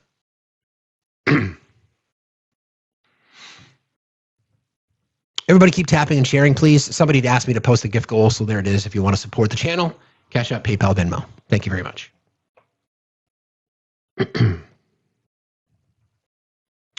All right. You too, Michael. You too. Okay, so I'm going to go through this list, and this was just me spitballing, but these are things that we've talked about a lot, and I'll try to add a little bit of context, and I want to hear from you, right? I've been talking to Sam, and a lot of people have expressed interest in. So let me back up. If you're just joining us, I am planning on going on the road in the spring as part of the Do Something tour, #DoSomething. The idea behind that is that I want to speak to, well, anybody, but in general, I want to talk to non-voters. And I've said this before, so please allow me. I know you've heard the story before. For those of you that might be just joining us for the first time, I look at non-voters in two distinct camps. Half, roughly the 90 million, so say 45 million. Again, I'm just spitballing numbers, but we do know it's roughly 90 million people who registered to vote did not turn out to vote. 45 million are the two wings of the same bird, two sides of the same coin. I think those people are just complainers, and I think they're excuse makers. I don't think they really even necessarily have anything to stand for. They just want to find something to complain about. And then there's the other group of people, right? The roughly 45 million people who generally feel abandoned by the political system. Now, that could be for a variety of reasons. It could be that they've never really been politically involved. They just don't feel like the government works for them. They stand for things that most of us stand for. They want their children to have a brighter future. They're tired of paying so much money. They see the system as being corrupt. Those people are gettable voters, in my opinion, because you can identify with things that matter to them. We often talk in this space about, let's start talking about things that we stand for. You guys know what I stand for. I talk about it every single day. There's tens of millions of people that have been disenfranchised by the system who stand for the same things. They want access to capital. They don't want corporations to be advantaged. They want a good job. They want their children to have a brighter future. They want their kids to go to college. They want the college to be affordable. They want to be able to retire with dignity. They want their work to be appreciated. They're not on the cultural conversation. They just want they just want to be left alone. Like they want everybody else to be left alone and live their lives. I know, how radical, right? Hunter's mom. So those are the people that I want to talk to. So part of this exercise will be me traveling to parts of the country. And I've had, I shit you not, dozens of you have reached out to me and have offered to host me in your homes. And that generosity is incredible. And I really, really appreciate that. We've got a lot of work to do on our end to figure out what that looks like. I test drove my Do Something theory just over the weekend when I was shopping for Christmas presents on Sunday. A person was distraught, one of my neighbors, doesn't feel like she should participate, doesn't feel like her voice matters. As I started to unpack these kinds of things, tell me what you stand for, tell me the things that are important to you. We came to an understanding that we share a lot of the same beliefs. She grew up in a conservative environment.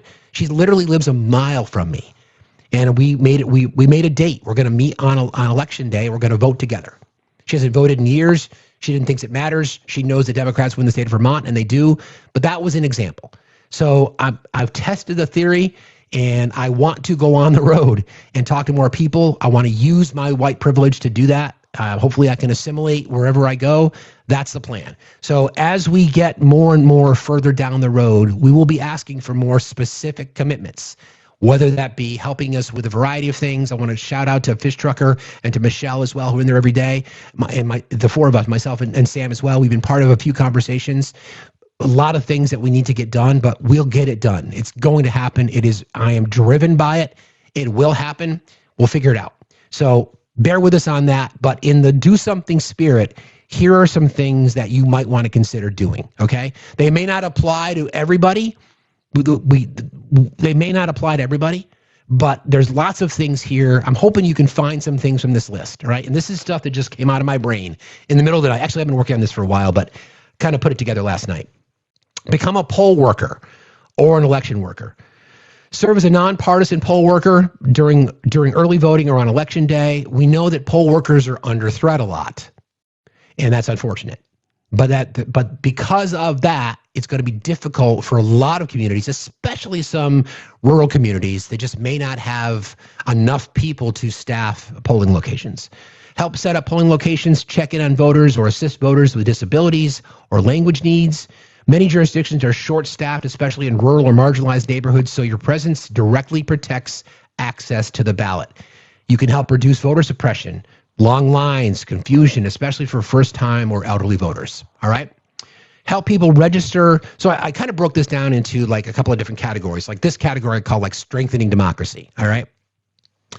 Help people register, update, or restore their voting rights. Volunteer with a local voter registration group or community nonprofit. Help people update addresses, understand ID requirements, or navigate felony reenfranchisement rules. Again, if you've served your time, depending on the state that you live, you may be eligible to vote, and you may not know that you're eligible to vote. Contact your Secretaries of State's office. Make sure you understand the voting laws in your state. Make sure you contact your local city hall or your community center or your municipal buildings and find out what the laws are there. Have they changed voting hours? I want all of you, every person, all 125,000 followers I have, the 1,500 to 2,000 people to join me every single day. I want you all to be experts on what's required to vote in your state, in your district. Know exactly where your polling locations are, what the hours are, all of it. I want you to all be experts. So if somebody asks you, how do I vote in my town? You know the answer immediately. That would be doing something. Attend local government meetings and speak. It's one thing to go. How many of you have ever been to a city council meeting or a school board meeting? Just a show of hands. If you've ever been, just say yes in the chat. I'm just curious. If you've ever been to a city council meeting or a school board meeting, just put a yes in the chat if you have. I'm just curious. This is just it's just kind of an ad hoc experiment. Good for you guys. Good. That's great. Not lately? Yes. Look at that. No. Some no's. That's something simple you can do. School only, school board? Sure. You know, local politics is more important than federal politics. There's a couple of obvious reasons why, because the local politics obviously affect your neighborhood, your community. But if we're not running I'll talk about running for office in just a moment. If you're not running for office or expressing your voice at those local school board meetings, you get people like Moms of Liberty. And you get the Christian nationalist fascist takeover of school boards. That's what happens when you don't go. That's what happens when you don't show up. You see videos all the time of people raising their hand at school board meetings or town council meetings or at City Hall. In my little state, in March, we have what's called town meeting. It's in the Vermont Constitution. It goes back to before Vermont even became a state, where every members of our community will gather in City Hall, in barns, in farmhouses, in school buildings, wherever there's firehouses, wherever there's enough people to get together. It's beautiful. It's Australian ballot politics. And in my town, people bring pie. I shit you not. They bring pie. And so that's an incentive for me to go. And it's an amazing thing. It's how democracy is supposed to work. People's voices need to be heard. To me, that is the epitome of doing something. Even if you're just going there to learn, that's even better. Go to a city council, a school board, a zoning board, or county commissioners meetings, whatever it is in your town. Learn how public comment works. Speak on issues affecting housing, policing, education, accessibility, whatever it might be. If you don't like things that are happening in your town, due respect, friends, shame on you if you've never spoken up. I got involved in public office because of a bridge over a trout stream when I was a kid. Because I was told they were going to redirect this river that I grew up fishing on. And I'm like, wait a second. I remember talking to my mom about it before she passed. She's like, run for the state senate. I did. So there you go. Little things like that. It became a personal moment and something that might just bother you. Like maybe if you want more green spaces in your community and you've wondered why they're not, or why this building been sitting vacant. Why couldn't that building be turned into a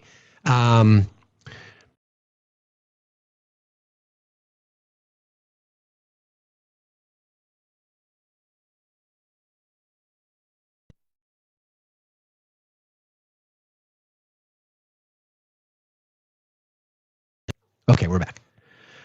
Little things like that. The only way to find out what's happening is to go to your city council meeting. Oftentimes, the reason that the laws get passed locally is because there's no opposition. That's a problem, right? When there's no opposition to something, it makes it difficult for people to, or I should say, when there's no opposition to something, then we have to take what we get. Nobody likes that. So get involved. If public speaking is hard, and they've done this study, public speaking is one of the things that scares most people the most. And it's not easy to do, but sometimes you got to get a little uncomfortable, right? So if it's hard, submit your written comment or simply be a visible presence, right? I am not shy. You'd be surprised by that. I am not shy at my public hearings. I am not shy when I speak to the offices of my local representatives and also my federal representatives. They know me by name in Bernie's office. I'm fortunate. Little things like that, okay? Support marginalized communities directly. This is another category. So that was strengthening democracy, and this is now we're moving into the do something spirit. Now we're talking about supporting marginalized communities directly. Volunteer where systems fail. I couldn't think of a better way to say it than that. Volunteer where systems fail. Look for organizations that are serving immigrants and refugees.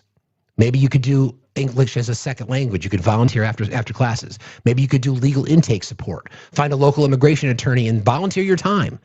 Maybe you've got paralegal skills, or you can just help them process information. People experiencing homelessness. You could do meal prep. You could do outreach. You could do supply distribution.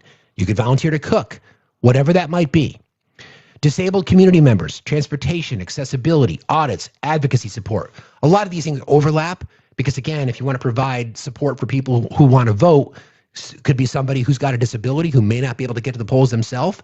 You could do that, but you could also help these people become less isolated, right? Because again, this is an effort to build community. They might be just unable to get anywhere. They may not have any family support. They may not have any friend support. You could literally become their lifeline. LGBTQ plus youth, mentorship, hotline staffing, community events. It could be as simple as displays of pride flags in your home to let people know that there are people in their community that support them. Depending on where they grow up, they just may be so isolated. Prioritize groups led by community representatives who represent marginalized communities. I say this a lot, right? If you are in the TikTok streets and you scroll through lives and you come across a live that's hosted by black and brown people, black and brown women, black and brown men, members of the marginalized communities, just sit and listen. Don't say a fucking word. Don't even comment. Just listen. Active listening is a skill that needs to be focused on and worked on. If any of you have ever been through couples therapy, you know what active listening is, right? Just do that. Just try to learn from it. Because you can't understand, empathy is hard. Let me see. You can't ever get empathy without understanding, right? I will never understand what it's like to be a black man in America, but I can attempt to try to learn some of the struggles and therefore be empathetic in my support so that I can become an accomplice. I don't have any expectation I'll be an ally unless they grant me that right, but I can certainly be an accomplice. Only way to do that is to try to fucking learn, okay? How about joining or starting a mutual aid network? We've got a mutual aid channel that's in our Discord. A lot of people, we just have to go through the process. So we just ask people to submit their requests as to what's happening. We know we want to help everybody. That's kind of what we do here, but we know we can't. But you could start your own mutual aid network. You could share food, you could share rides. Again, there's a lot of overlap with a lot of these things, but I'm just trying to consolidate it for you. You could share food, you could share rides, childcare, medical supplies, emergency funds, etc. You can contribute skills. Maybe you're really good at budgeting. Maybe you're really good at house construction. Maybe you're good at lawn maintenance, whatever that might be. You could always volunteer your skills. That could be your mutual aid. Many operate through WhatsApp or Signal or neighborhood platforms, Facebook groups, all kinds of ways to access these communities. So don't just use use social media as your dopamine hit. Use it to connect communities. It's a powerful tool. Builds trust, right? Because you're showing that you're out there willing to do the work, that you're going to stand up for other people, no matter where they come from, no matter what walk of life. So let me take a little pause there and bring some folks up, and we'll continue to have these conversations. Thank you, everybody, for being here. Tapping is tapping, liking is loving, sharing is caring. Good morning, friend. How are you? Oh, good morning. Oops. Sorry, I was never making my coffee. I'm like, oh, it's fast. So, as always, thank you for this platform, not just for me. I know I've shared a lot, but just to everybody. It's the most basic human need we all have is to be seen and heard. We're social creatures. Hey, if we weren't social creatures, we wouldn't even be talking to each other right now in Boston or New England. Excuse me, New England and Pittsburgh. We connect. Yeah, we're meant to connect. True. So, with that being said, I'm not going to get into the whole background, but my family, when I was coming out of the abuse, I'll just say this real quick. They gave me the silent treatment. It was messed up. People I've known for 48 years, people who've changed my diaper. I'll just say that. People that gave me away at my wedding.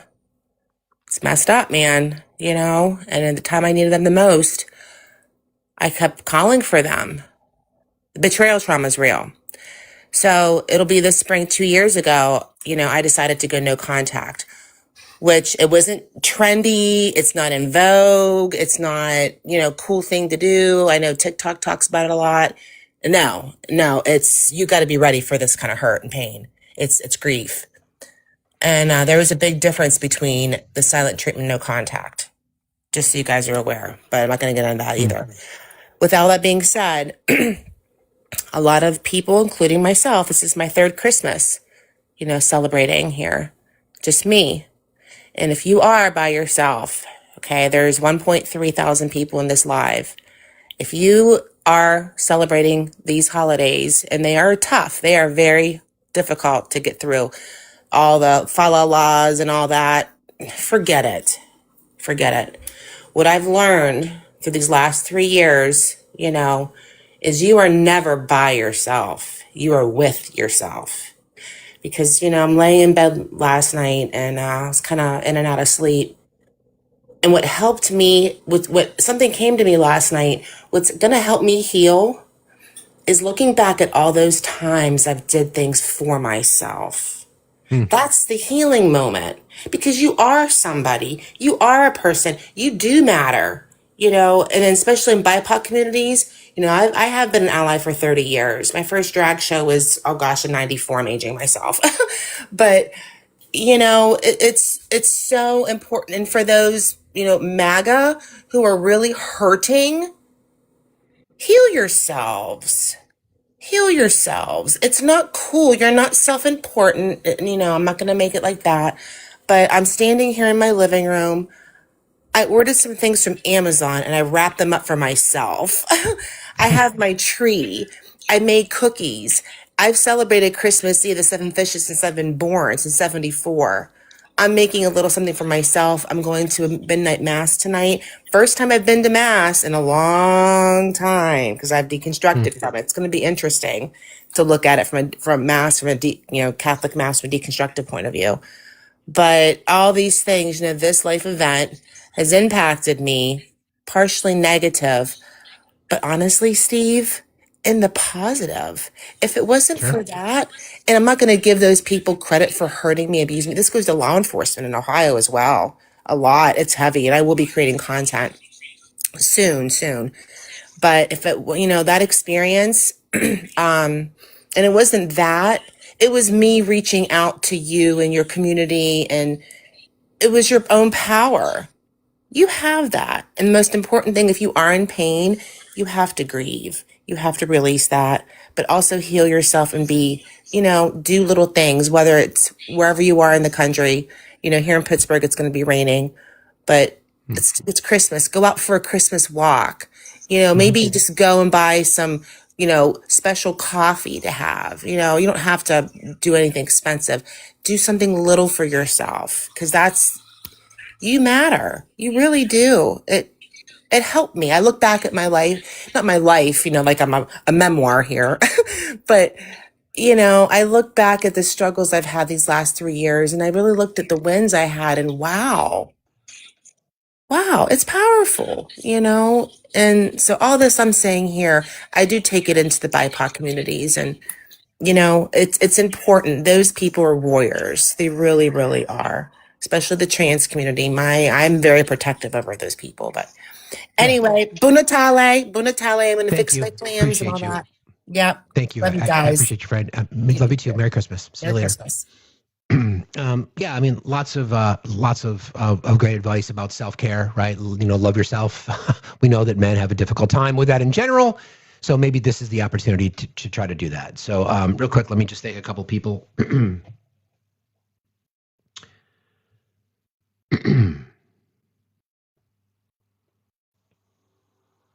Thank you to Andrea and to Heather. I appreciate you guys very, very much for the Dollar Train. Merry Christmas. Thank you, Andrea. I appreciate you. Also, Heather, thank you very much. You mentioned that. Appreciate you for saying that. Also, let me check here. Thank you to Ashton. Thank you from a federal employee and historian. Thank you, Ashton. I appreciate you saying that. You're very kind. Christopher, thank you so very, very much. I appreciate you. You guys are great. I love you all very much. Okay. So we talked about mutual aid. It builds trust. It builds resilience. You become someone that other community members feel like they can count on, right? Now, this is going to be these kinds of things in general. Oftentimes, I've said this before, like activism, volunteering, community involvement, it's a muscle. It's got to be exercised. If you're not used to doing these things, you might be like, Steve, man, I can't do that shit. Well, maybe you can. You got to do it. You got to get outside of your comfort zone because there are other people that will benefit from it. Now, we know that there is a particular political ideology that doesn't give a fuck about others. They're selfish. You're not. You can't be. You've got to give more than you've ever given. It doesn't mean money. It doesn't mean monetarily. It just could mean your time. We've got time. There's always time to be kind. Always. There's always time to be generous with your time. There's always time to be humble. There's always time to be appreciative and grateful and sincere and loaded with integrity. There's always time for that stuff. And it will make you feel better about yourself because you know that you could impact the life of someone else. And that's got to matter because if that doesn't matter, then we've lost the plot. Okay. Be a court watcher or legal observer. Now, again, this is going to vary from state to state, from district to district, but high end. Volunteer to observe court proceedings, bail hearings, or immigration courts. Document patterns of unfair treatment or lack of due process. Some programs train volunteers in just a few hours. Visibility, accountability. Some of you, I have this weird obsession with like First Amendment auditors. I think it's really interesting what they do. I know they can be antagonizing. I get that. But it's interesting that people in law enforcement in our country, so many of them don't even understand the law. So people's rights are being violated by people who don't even understand what rights are. So that's something you can do. Make schools and youth spaces more equitable. I'm now moving. So we covered democracy, strengthening democracy, supporting marginalized communities. Now I'm into the schools piece. So make schools and youth spaces more equitable. Tutor, mentor. As I've mentioned to you guys, I've directed, let's see, like it's 11 or 12 middle school and high school plays since my kids have been in school. It is some of the most gratifying things that I've ever done in my life because I am a massive advocate for arts and humanities educations in general. I know what it does. I know what it can do. I know what it's capable of. I can use my middle son as a perfect example. Shy, socially awkward kid, didn't really put himself out there, and then he got hooked on theater, and he became, and just it was just the light went on for him, and he graduates college with multiple degrees, summa cum laude. So it became just it revolutionized his life. Let's put it that way. Things like that. Plus, it's fun as hell. You could build sets. You could volunteer to sell tickets. Whatever that might be. That's just one side of it. You could also help with reading, math, college applications, job readiness. You could help somebody with resume writing. You could help them prepare to write interviews. Again, you could turn this into a little business if you want to, but maybe start off by just volunteering your time.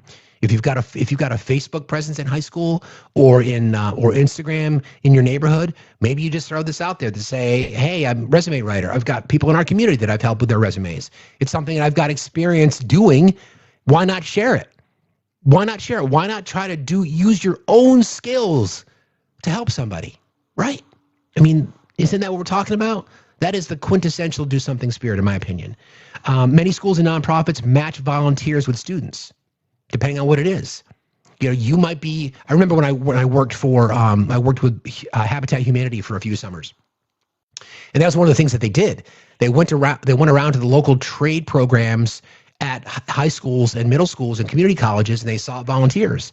And the army of people that showed up because they wanted to learn the skill. I mean, it's great skills that you can learn too, right? I mean, if you can bang a nail, my dad used to always tell me that if you can use a hammer and build a wall, you'll never go without shelter. And it's true. It's absolutely true. Serving on a school board or an advisory committee, many seats go unfulfilled. And guess who they get filled by? They get filled by people like Moms of Liberty. They get filled by people with Turning Point now, because that is a big problem that I'm going to do an entire live probably next week on the infiltration of Turning Point. It's a perfect example. You want to push back against that shit? Then push back against it, or at least be there to call it out. You don't need to be an educator, just someone willing to listen and learn. What I wrote here doesn't even make sense. What did I? Oh, yeah. Advocate for inclusive curriculum, mental health resources, fair discipline policies. We know the cuts that have been made to the Department of Education.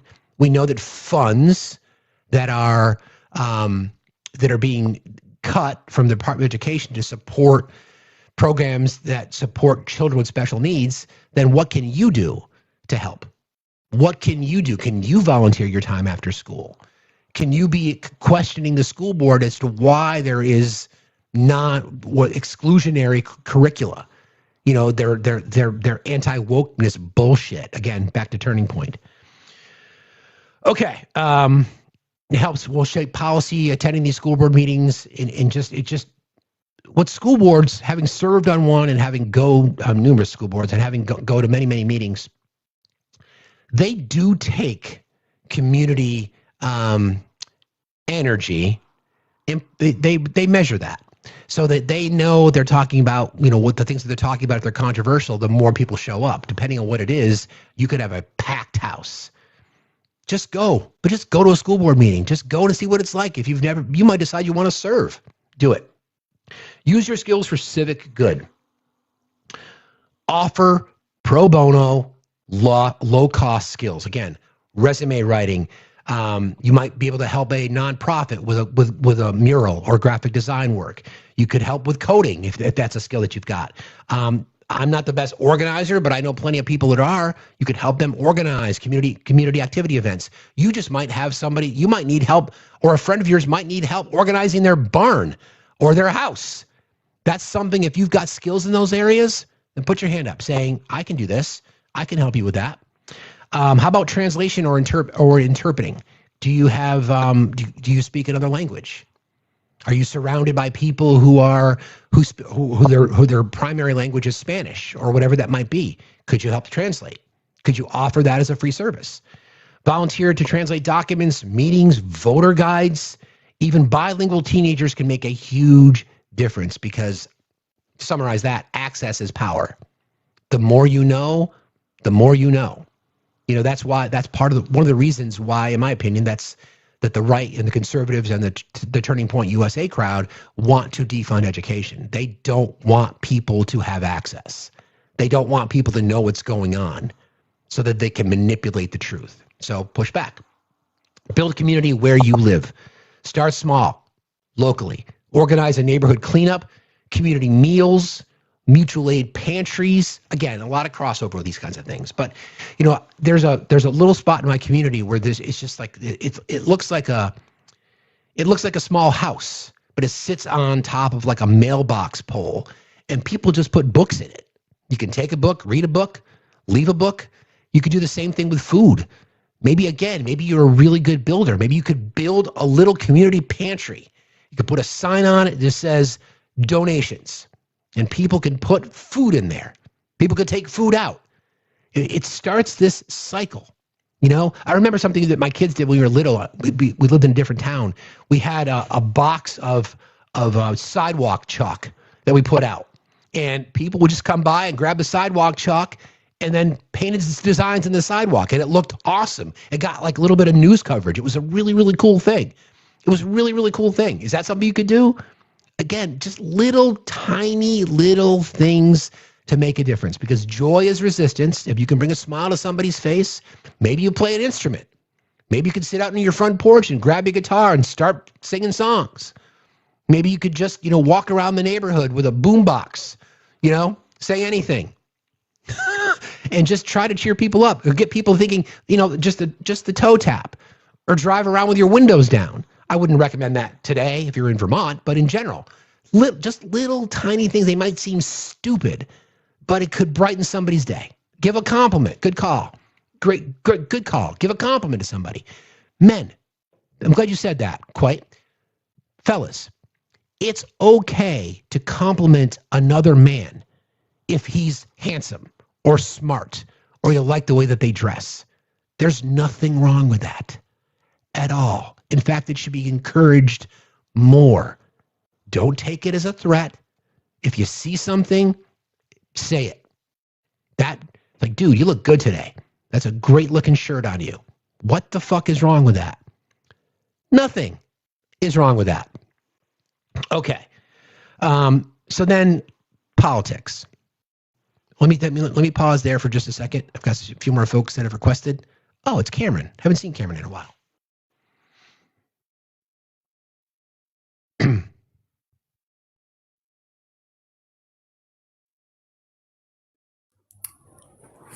Good morning, Cameron, Steve. it's been a minute.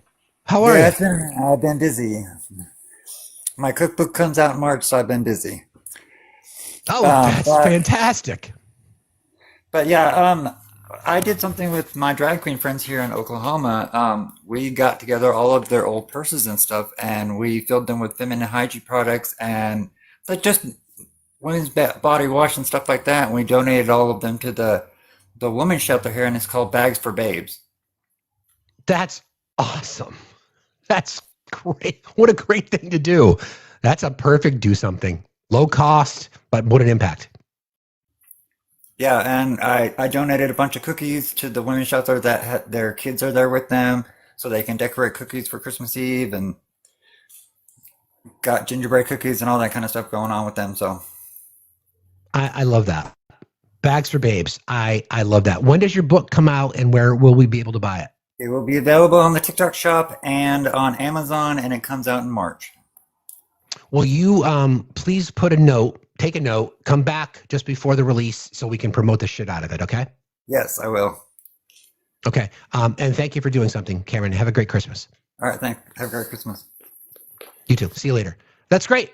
That's a great thing. What an awesome thing. I'm going to bring up Timo, friends. Here's an example of doing something. Timo does a lot of work in support of Syrian families. Hi, brother. Good morning, How friend. are you? You give it my family good morning. 5 minutes. I appreciate Yes. you very, very much. I love you. So, friends, if you've got some coins you want to give, please help support for Timo. We'll see if we can get him to 1,000 coins. That'd be great. Or just I'm going to give him 5 You minutes. brother, 5 minutes. Yes, I appreciate you. We'll give you 5 minutes. Thank you, friend. I appreciate you for being here. Okay, let me go back to a couple of things we were just discussing. So now we're moving into the politics side. Run or help someone else run. This is not for everybody, friends, and I understand that. Not everybody is cut out to be a political candidate, but we all have skills that we can use to help somebody win an election. Oftentimes, the result doesn't necessarily matter. Oftentimes, it's an issues-oriented campaign, things that people should be talking about. Remember the magic number of 13. I think about Tennessee's 7th, when Afton Bain reduced the margin by 13 points. That is massive. That is massive. Things like that. Imagine being part of something like that. Can you write a speech? Can you knock on doors? Can you phone bank? Can you help with community activism and organization? All these things matter. All these things are important. These are ways that we can make a difference. You could also run for seats that you wouldn't even think of. Library board, that's something we have here.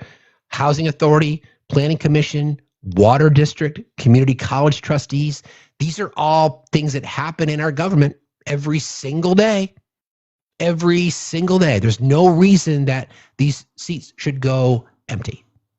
So if you ever had a thought about running for office, instead of saying, like, I'm a big accentuate the positive, eliminate the negative kind of guy, instead of saying I could never do that, start saying, why couldn't I do that?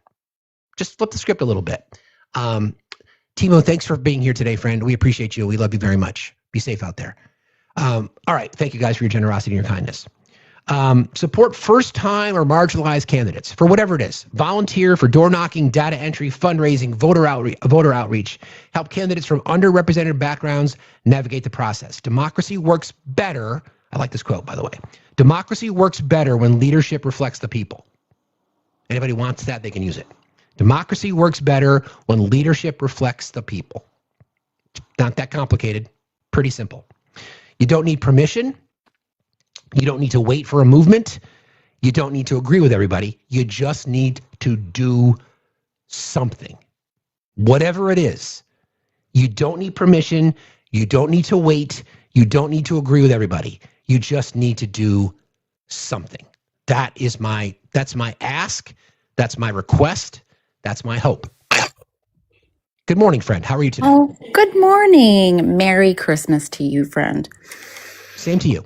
I just thank you so much for talking a lot this morning when you're talking about do something about the local politics. Because, every time I come on here, I feel like I'm just like a broken record about local politics. I got bit by the bug, 5 years ago with following local stuff. And I do a ton of work in school board. And what I just really want people to understand is that in the world of politics, at least in our community here, and I think this is probably across the board, school board races are the least invested in. They are the least assisted, and not just from the community perspective when it comes to the politic body, but this is talking about even I have a difficult time getting our elected officials, our elected city council, our elected state delegates, our elected state senators to even assist our school board races because they are the bottom of the barrel as it's perceived in politics. And we have to stop that narrative.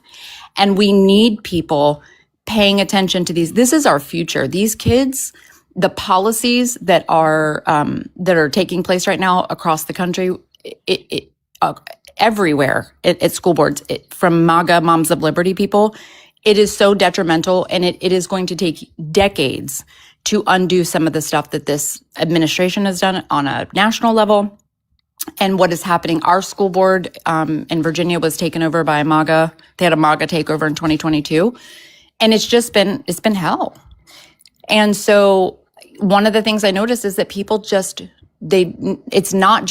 people in politics don't even pay attention to school board races. They don't give them the respect. They don't give them money. It doesn't take a lot to run a school board race typically, but it takes enough. They need to have some kind of resources, whether it's a volunteer, whether it's somebody just supporting them, sitting in the audience, going to meetings. They need that support. And so when to do something, do it at a local level, because these people are the seed seats for state and federal government. They're the people that eventually get elected to be your state senator, your U.S. congressperson, and we just need to do something. So thank you for talking about that. I'm glad you said that, because you're absolutely right. And I think, again, I'm going to look at this as a political strategist, and objectively speaking, the right has done an amazing job of what you're just discussing. They've been the ones that have been watching where there are vulnerable seats on school boards or in county commissioners or in state legislatures, and they have reached out to people. They've gotten funding, and they've ran unopposed in so many elections. So why not do what they did? It's just a matter of people getting motivated. So I'm glad you said that. Thank you very much, friend. I appreciate you being here. Have a great day. See you later. Bye-bye. You too. Take care. Bye. It's a really good point. It's a really, really good point. I mean, Marjorie Taylor Greene got elected because she ran unopposed. I mean, Boebert got into office because she ran unopposed. There are so many examples like that, like so many examples. We'll fix this, but it's going to take all of us. It's going to take all of us. Okay, I've got a few other folks that are requesting. I'm trying to bring everybody up today if I can.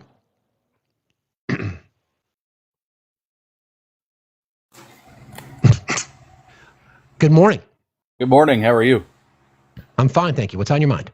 Won't take very long. I just want to make an announcement. Not sure if you've had a chance to sift through the files quite yet, because it's we're not talking about that today. We're not talking about that today. Okay. All I wanted to say, if somebody wants to, I've got a scrollable version on my page, so that way you don't have to click in and out of 30,000 different documents. That's all I wanted to say. Okay, I appreciate that, Fred. Thanks for being here. Don't mean to cut you off, but we're just trying to shift gears. No, I completely understand. I just wanted to get the news out. I appreciate that, Redacted. Thanks for being here, friend. Appreciate you very much. Yeah, we're just not going to get into that today. I'm trying to post as we speak, guys. I'm trying to post just give me one quick second here. Somebody just asked again about posting the letter that I wrote. It's a little bit too long for the Discord. Let me, before the end of the show today, mods, I might send it to you guys. Sam, I'm going to text it to you because it needs to be edited because it's too long for the. I'll figure it out. Sorry, squirrel. All right. Okay, let's go back to where we were. Now, I understand that there are a lot of differences in rural communities and more densely populated urban environments as to the things that we might be able to do. So I don't want people to lose sight of that just because some of the things that I included may not necessarily involve you or you may not have access to. It's still about the do something spirit. So I think about civic actions in rural communities. Town councils, select boards, school boards and athletic boosters, volunteer fire departments and EMS auxiliaries. Now you might not be, you might be aged out to be a volunteer fireman or fireperson, firefighter, but could you help out at the fire station? Is that something you could do? Like I was a volunteer firefighter when I was a kid. I freaking loved it. I absolutely loved it. It was just this incredible thing because I felt like I was doing something. My dad and I did it together. It was really, really wild to be able to do something like that. Really, really small town. We didn't really get a lot of action. Every once in a while we did. Everybody was like, oh, just all gung-ho. But that would be something you could do. Maybe there's libraries or Grange halls or faith communities that you could work for. County commissioners' offices, planning boards. A little bit different as the communities become more suburban, right? Yeah, exactly. Redbird, that's the whole point because rural communities suffer because they're like multiple people that are doing multiple things. Imagine walking into your city hall or your post office or whatever that might be in a really rural community and say, I'm here to help. What can I do? They're going to look at you like, are you kidding me? Like, sure. Where do you want to start? That's something that we can do. Be the connector. Help elderly neighbors to get to appointments or polling places. Again, a lot of crossover. You see miles and miles and miles to go from one end of your district to another. Offer ride shares, whatever it might be. Share information about food assistance, heating help, broadband programs. Translate what is normal, I guess you could call it bureaucracy, into plain language. Like, what does this mean? To start this segment, I mentioned I want all of you, every person in here, to be an expert on what's required to vote in your state or your town or your city. Know all the rules, know where all the voting locations are, what the registration requirement looks like, all these things. I want you all to be democracy experts. It's the least that we can ask, right? Protect access. Again, help maintain polling locations. You're going to see a lot of polling locations that are going to be under threat. You're going to see a lot of right-wing white supremacy groups, whether they be the Proud Boys or the Oath Keepers, strapped, trying to intimidate voters. Push back. Be there as the opposition. Because if we don't, then that's what happens. That's how you suppress the vote. Join unpopular boards, okay? Ones that just don't, that nobody likes. Zoning, planning commissions, water, cemetery, library boards. There's a whole bunch of them that are just like unpopular. Like you don't want to deal with the zoning board, right? Well, sit on the board. Make it a better experience. How many of you, here's a question for you. We can all go down the list of how many times we've had a bad customer service experience. And I'm sure that 99% of us have always complained. Have you ever said somebody that did a really good job? If you're on the phone with your mortgage company, your credit card company, or whoever it might be, have you ever said to them, hey, thank you for being so kind today. You really helped me navigate through something that was really difficult. It was causing me a lot of stress. I bet it's not 99%. So maybe that's something that you can do, right? Just if somebody helps you out and somebody's gracious to you over the phone and they've helped you solve a problem, then just be like, I really appreciate you doing that. Thank you for helping me out. It was stressful for me. So turn that frown upside down. Support marginalized neighbors quietly, but firmly. Okay? I went back and forth on this one because I want people to be loud, but I also don't want people to be exposed if they don't want to be exposed.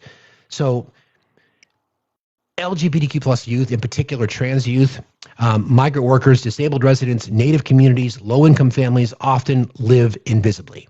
So how then do we get them to be more visible if they want to be visible, right? Advocate for inclusion without spectacle. Consistency matters more than slogans. Show them, right? Show them that you see them, right? But maybe they don't want to be exposed, so to speak. Maybe it's just more knowing that there are people in their community that are advocates for them, that are accomplices in their fight, things like that. I went back and forth on that one because I don't want to. I can't speak for members of those communities. I can only speak to the people that I've spoken to. Oftentimes, they don't necessarily want the attention. They just want to be able to live their lives.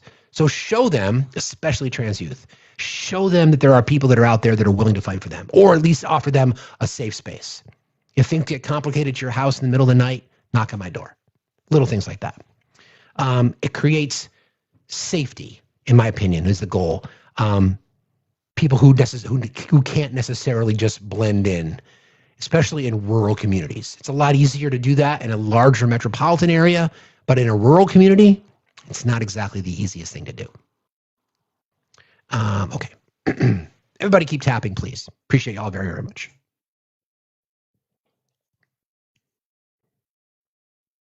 We'll try Nana K. All right. So I've got an issue. TikTok is TikToking this morning. I don't know why. Try this.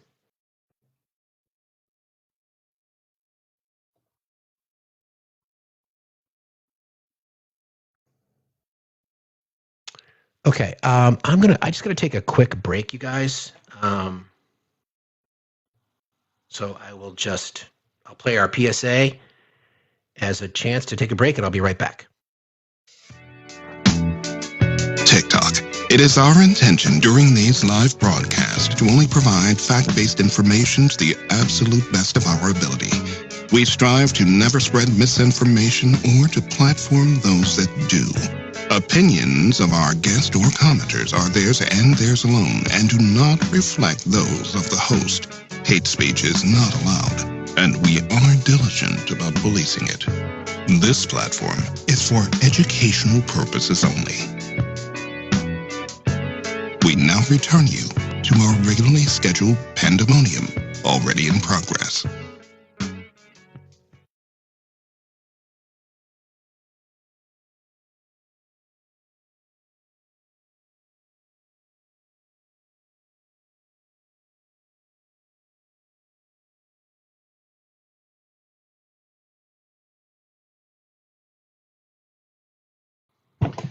Sorry, when you start drinking coffee at 3:30,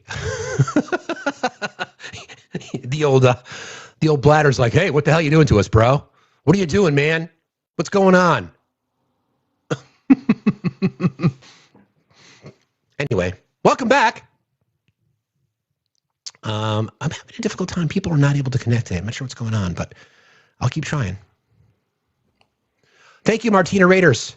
Speaking of Martina. I don't think I've It's not a real raid. Ashton and I just like to make that joke with each other.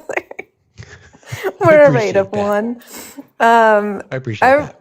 I really love what you're talking about. And something that we've been doing, I mean, I know I'm in Manhattan, but I think you can do this in a lot of places, is we have like small symbols of solidarity, like stickers or a small poster that you can put in your business sign, like in your business window, or even the word like ICE printed on a red background that you pop on the stop sign underneath stop.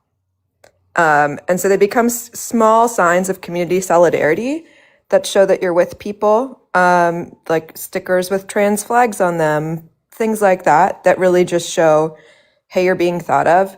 Obviously, it's best if we can volunteer and spend our time when we can, but even those tiny little things can make a really big difference in terms of reminding people that they're seen. Anything. I think I don't want to speak for any marginalized community. That's why I said I had a hard time with that last segment that I talked about, like not wanting to put too much visibility on people who don't necessarily want to be publicly visible. Like they want to be seen, but they may not want to be publicly visible. So does that make sense? I don't want to overstep, right? Yeah. Be an advocate, be an accomplice, but maybe do it based on what their needs are. I think just letting them know that there are people that care about them and love them. Yeah, and I think, to be honest, especially if you're just coming into those communities now and you haven't been allied to them for a long time, some of these communities right now are like, they're not super trusting of brand new people, and like, understand that. Show up in community at the food bank, at the mutual aid place, where they take donations for clothing, help sort clothes at the local Goodwill, things like that. You might not be able to like jump straight into an immigration shelter or jump straight into a trans youth shelter, because those communities want to be in tightly held spaces that can feel safe. And so like we shouldn't show up and overwhelm or start speaking for them or over them, but instead just be part of support structures that help overcome what oftentimes, because we live in a capitalist nation, if you're marginalized, you're usually marginalized in a way that means you don't have a lot of resources. So anywhere you can think about food bank, clothing, shelter, etc., those are ways to like tangentially support these communities that might not be flinging their doors open or widely advertising themselves, if that makes sense. It's a great point. And please always call your local food banks in advance and ask them what their needs might be, because oftentimes they're overwhelmed with certain types of items. Most will then redirect you to places where you could bring what you brought, but it's always a good idea to call in advance. And if you feel like you're always in that giving spirit, have a trunk full of socks and feminine hygiene products, because those things are always in short supply at shelters. Yeah, and if you run a store or something like that, but we have like even a pin that says people power, or like, I love that. Hot girls fight fascists. We've got all of these little tiny tokens. So if you come together, pass the hat and get, a package of things and run around with a roll of stickers like a menace. I love that. Thank you for being here, friend. I appreciate the work that you do. Please follow Martina if you don't, friends. Thank you for being here. Thank and Merry you. Christmas to you. You too. See you Bye. later. All right, take care. Bye. Again, it's not just like some of the work that I do professionally. I do a lot of work with a lot of charitable organizations. I work and support a lot of nonprofits. They hire me to do their messaging. I help them with their fundraising. I do a lot of work for grant writing and talking to numerous food banks. That's one of the things that they wish they don't ever want to diminish someone's willingness to support, but they're oftentimes overwhelmed with certain things, right? So just call them in advance and say, what is it that you need? Or do you need more pasta? They're going to say no, because there's always going to be pasta. But they're not going to say, we are actually in short supply for beans or canned protein items. And again, I got this tip years ago from volunteering at a house shelter, always looking for socks, especially in colder climates. Socks and feminine hygiene products, have them in your trunk of your car. If you drive by a shelter, drop them off and they'll be like, thank you so much, because they always are in need of those items. All right, so we talked about rural. Again, the environment is going to be different. It's a little bit different. It's a little bit different in more in densely populated urban environments because you're going to have access to more types of things that you might be able to use your time or volunteer your time doing. Neighborhood councils or community boards. I had to research this because I didn't know a lot about them. There are tenant unions and housing justice groups, school parent associations, transit, disability, and environmental justice organizations, and mutual aid networks. Again, a lot of crossover, but just a little bit different. You can support mutual aid at scale, right? Food distribution, eviction defense programs, emergency cash assistance, child care collectives. Fill the gaps where the institutions might have failed, especially in these marginalized communities. Show up where power is concentrated. This goes for everybody. City council hearings, police oversight boards, budget hearings, zoning and development meetings, public testimony. It is your right to be there. You have every right to film it in a public location as long as you're following the laws, following the rules. You have every right to be there. They are public servants. They work for you. It's not their job would not exist without you, without we, the people, right? Again, how to use your skills, data, design, paralegal work, whatever that might be. There's always a spot for people who've got skills to support a particular cause. And we always, you know, what's that old adage? The cobbler's children who have no shoes, right? Sure, we're all busy in life. Everybody gets it. But I don't want people to be so just distraught and overwhelmed that they forget about the basic needs of humanity. This is what we're talking about. That's what Do Something is all about at its core. Yes, I want to get more voters involved. Yes, I want people to feel like they're being heard and listened to and supported. Yes, I want marginalized communities to be propped up because I want people to do more to help their neighbors. Plumbers' pipes are always leaky. Great point. Exactly.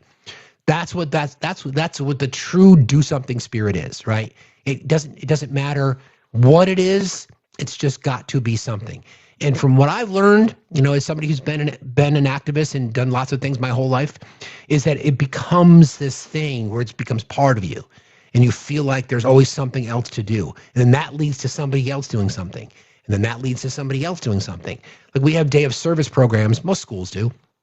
We have day of service programs in our community, and my daughter's was yesterday, and she volunteers. Funny, she volunteers. She's been doing it for all 4 years of high school at her child care center when she was a kid. In fact, they have a memorial wall of all the kids that were in there, and she found pictures of herself when she was like 3.5. It's very symbolic to us because that's where she was going to school when she got diagnosed the first time. So it's a connection of the dots. So it's this whole do something spirit, got to give back a little bit. And she loves going there. And the kids love her. And she was talking about the pig piles that they made, wrestling around on the they have this massive pillow room. I would try to describe what this looks like. There's probably 3.5 feet of pillows on the floor in this room. And it just becomes this incredible thing. And it meant a lot to her when she was a kid, and she's still doing it. So things like that, because I believe that as parents and gentlemen, again, for you, as dads, set those examples for your kids. If you can be vulnerable around the house and you can put on a tiara and you can have tea time with your daughter and you can sit around, you can have her paint your nails, do it publicly too. We want other men to feel like they can do this as well and push back on the societal stigma about how men are supposed to be. Because it's all men until it's no men. Therefore, it's got to be us helping flip that script. All right. That's a lot. Now I'd like to hear from more of you. Are there things that you are doing in your community that we didn't address today? There's so much more to this. There are so many things, and a lot of this has to do with public education, right? Our schools in a position where they're providing access to programs that exist outside of the day-to-day. How our schools connected to community organizations. I know in some small towns, ours included, after-school programs are connected to the school. So kids would like walk across the parking lot to the local YMCA or to the local Boys and Girls Clubs or whatever it might be, right? It's a matter of how do we connect the dots? How do we put people in front of other people? How do we get people who are willing to help? Because there are people out there that just may not know what to do. So hopefully today we've gone through a lot of things that might inspire you. That's kind of our goal. That's my hope. Everybody keep tapping. Let's see if we can get to 300K. Hey, Michelle. Hey, good morning, friend. How are you? I'm good. How are you? Same, doing the best we can with everything. But I just wanted to jump on real quick and wanted to say Merry Christmas to everyone. And I hope everyone has a wonderful holiday. And to add to the do something is, even though the schools are out right now, contact the schools and pay off lunch debts because these kids depend on those meals as well. I love that. That's a great idea. If you're in a position to be able to do that, do that. Maybe you can channel your inner Chris Farley when he does the lunch lady. Something like that. Think about what I love that idea. But yeah, God forbid we couldn't fund children to have access to food at our public institutions. Yes. Wow, that's a bridge too far. That's a bridge too far. Shout out to you, by the way, because I mentioned earlier, Michelle is part of our little community of this Do Something organization, and you're an incredibly amazing woman, an amazing mom. I just want to let you know from the bottom of our heart how much we appreciate what you do. Oh, thank you. I appreciate you and this community, and you guys have really given me a little bit of a stepping stone of a voice and resources. So it's been wonderful as well. So I appreciate you as well, and everyone in here. That you guys have just been nothing but kind and wonderful. So I can't thank you guys enough. Thank you again. You're More wonderful. to come. Keep up the fight. We love you. Merry Christmas. Love you too. Merry Christmas. See you later. Bye. I love that idea. I mean, can you imagine lunch debt? Can you think about this? I'm glad you brought that up, Michelle. There are people in our country that don't support free school lunches. There are communities where, in many cases, the children in those households, the only meals that they get are breakfast and lunch at school. And that's a bridge too far. I love that idea. If you're in a position where you can pay off a student's debt, then do it. I love that idea. Absolutely love it. Fascist. Love that idea. Good morning. How are you today? Oh, good. How are you doing? Michael. Fine, thank you. What's on your mind? Hey, I really appreciate your message, and you're always pretty calm, and you handle yourself well, and I get angry easily. But one thing I wanted to share is fascism makes people want to withdraw, and it's important that people get involved. Like I just joined a chess club, local chess club. The important thing with fascism is to get involved with other people and other groups and not withdraw. So I just wanted to share that and add to what you were saying about all this, because people's mental health is important. And that's really the tool of fascism, is to make people withdraw from society. It's the purpose of it. Really good point. It's a really good point. So that's part of the argument for us to fight back against it, because you're so right about that.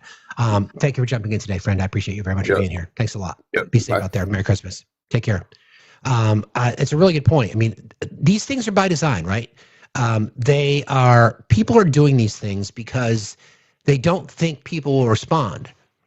So what the right and what fascists tend to do is they put so much pressure on the systems, right?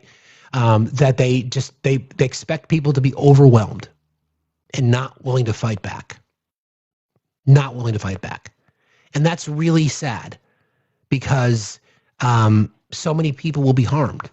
You know, people talk about, just tear the whole system down. And, I think about my political, where I line up on the political spectrum. I'm a progressive libertarian. That's kind of where I sit if you take that test. but I've become a bit nihilistic when it comes to our system. Like I'm truly pragmatic at nature. Yes, I'm a progressive. I'm a bright blue progressive, right? I want systemic and systematic change to our entire system. But I'm also a realist and a pragmatist, understanding that it's going to take commitment, but it's going to take a journey. You know, the right's been trying to disassemble our democracy for 40 years. It may take that long for us to push back against it. At the same time, I'm like, light a fucking match, tear the whole thing down. The pragmatist in me says that's going to harm people that are already being harmed. But when fascism takes root, we can't talk about the fact that fascism is on the rise. It's fucking here. When it takes root, it's hard to push back against it unless you are willing to do something. So that's kind of the point. But I'm glad you brought up that tip, friend.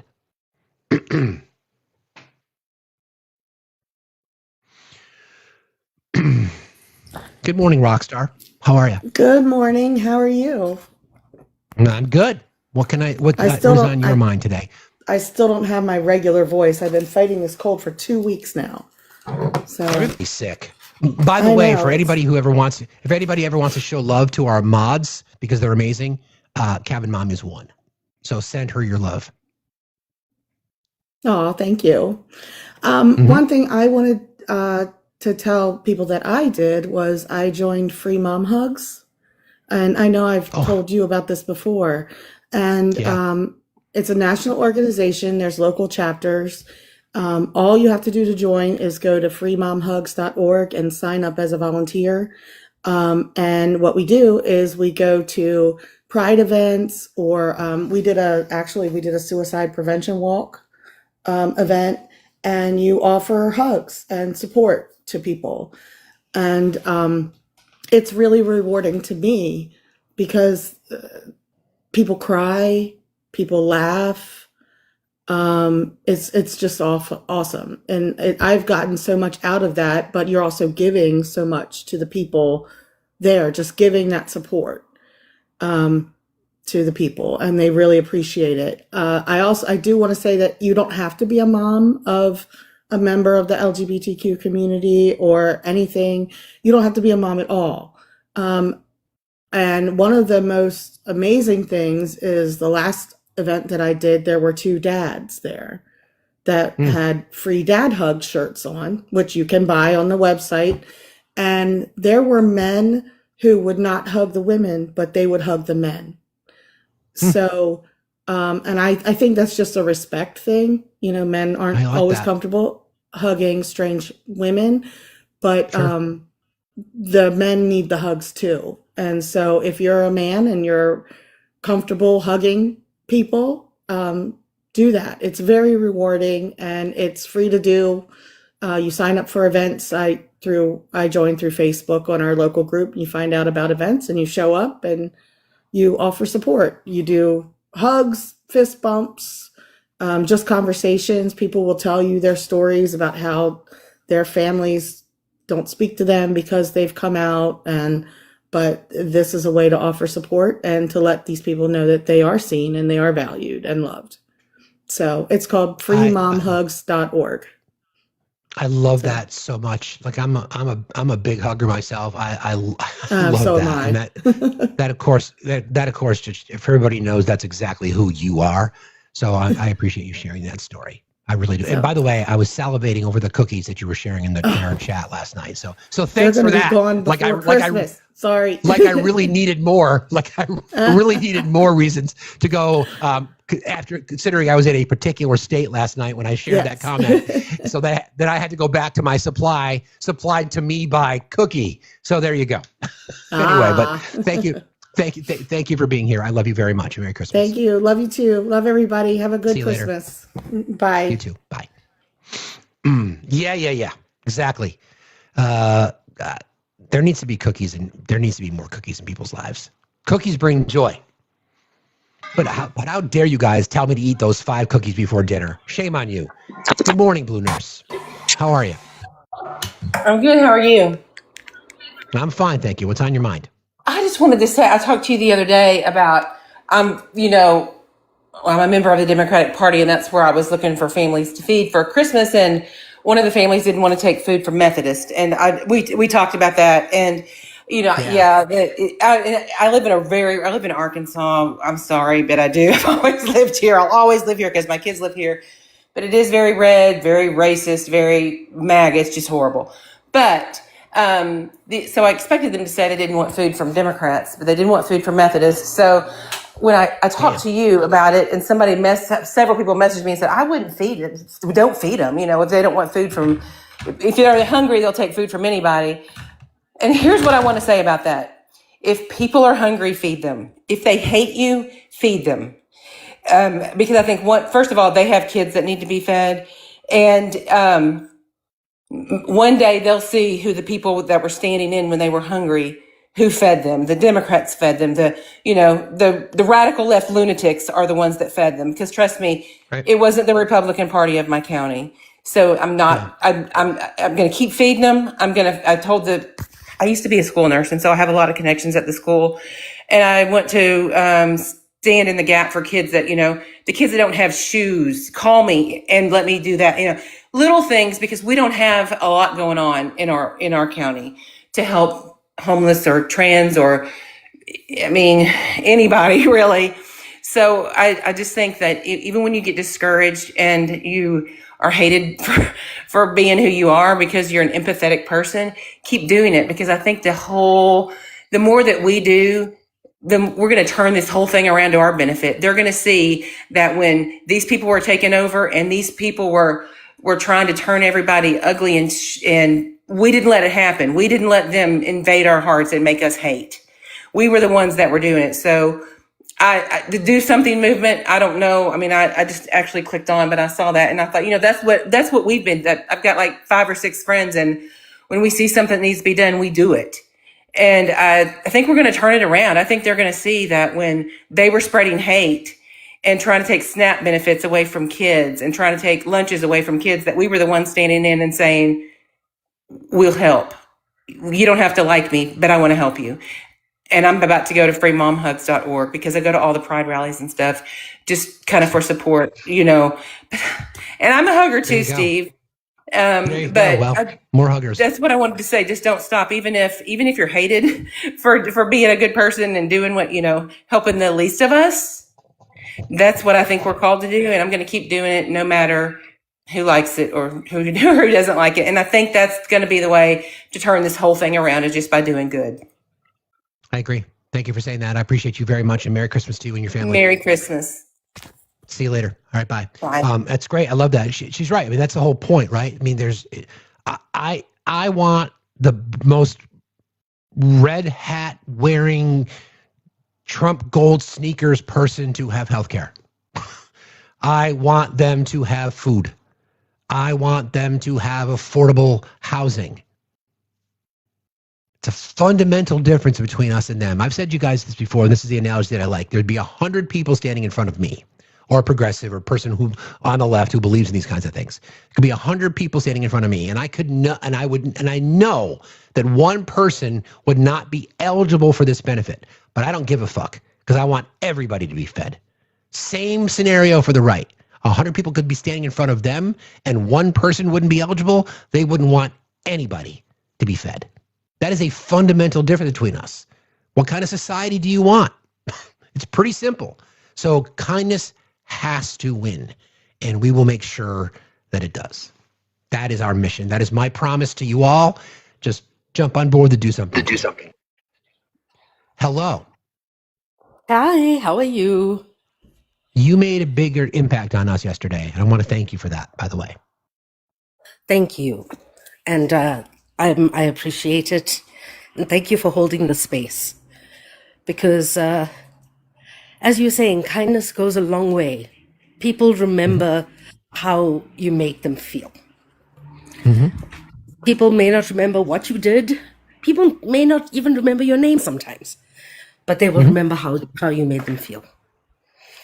And the stories that I'm hearing from people coming up now, it fills me with joy. Because I grew up under apartheid. I grew up with a family that was on the run from the government for years and years and years. And it was the kindness of people who took us in. It was the person who is now the head of the Jesuit Institute of South Africa didn't care that we were not Christian, didn't care that my family is atheist, gave us safe passage into what is now Eswatini, Swaziland. And people who really want to make a difference will make the difference. And I want to tell you a little bit of a story. Please. There were these student protests back from 2015 onwards to 2017 in South Africa. And some people just cannot be at the front line of the protests all the time. You know, it's just not feasible. There was this old auntie, Gujarati, couldn't speak a word of English. She and her grandsons would show up every afternoon after the police had dispersed and whatnot. And her grandsons would bring this huge, you know, those huge aluminium pots that you have to cook over a fire? Yeah. And in Hindi, we call it a handa. I don't know what the English name is. One of those with polystyrene bowls and plastic spoons, and give soup to the protesters. Sometimes you cannot be on the front line of the protest. You cannot be an organizer. You can't be, you know, a cornerstone in the movement, or quote unquote, I should say. But that soup was essential, because sometimes it was the protesters, was the students' only meal they got that day. And sometimes it is all about making the soup. And so that's what, you know, I work from home. I'm disabled. So I write. I put the word out there. Organizations that I've joined over the past years, like the Palestinian Solidarity Coalition, and I'm on watch lists because of, you know, Steve, I'm banned from the US. But like, you don't have to be that loud. I am loud. I'm as loud as this cat sometimes.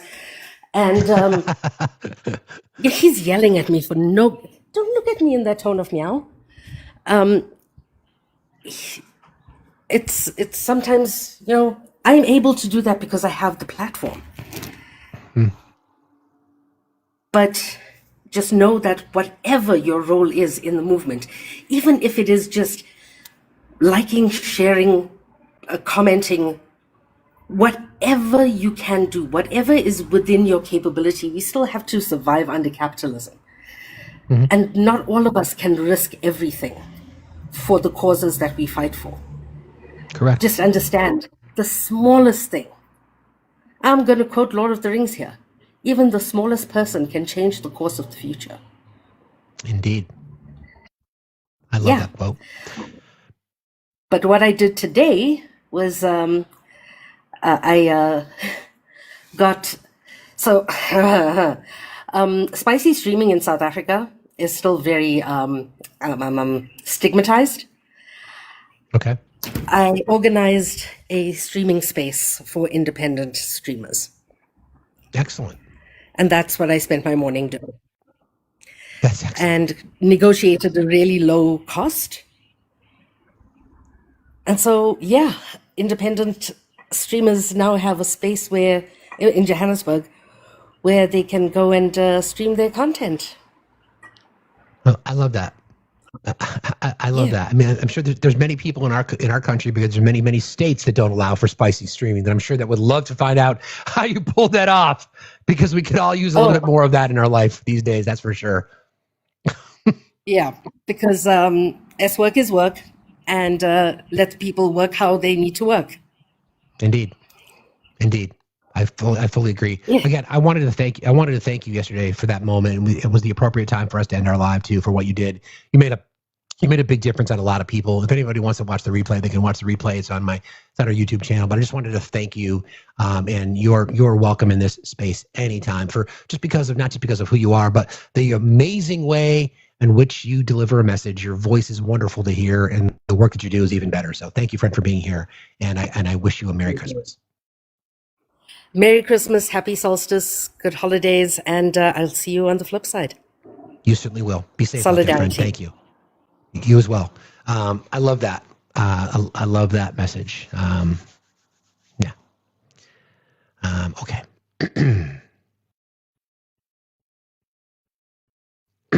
Everybody keep tapping, please. Appreciate you all very, very much. Merry, happy everything. Exactly right. All right.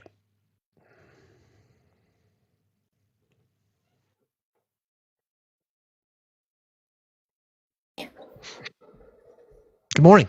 Good morning. Hey, I just wanted to share, kind of piggybacking off of all the school stuff that everybody's been talking about. In my community, we have a foundation specifically for our school district where we try to help kind of that funding gap, which every single city has. And two things that we started. One was a teacher's closet.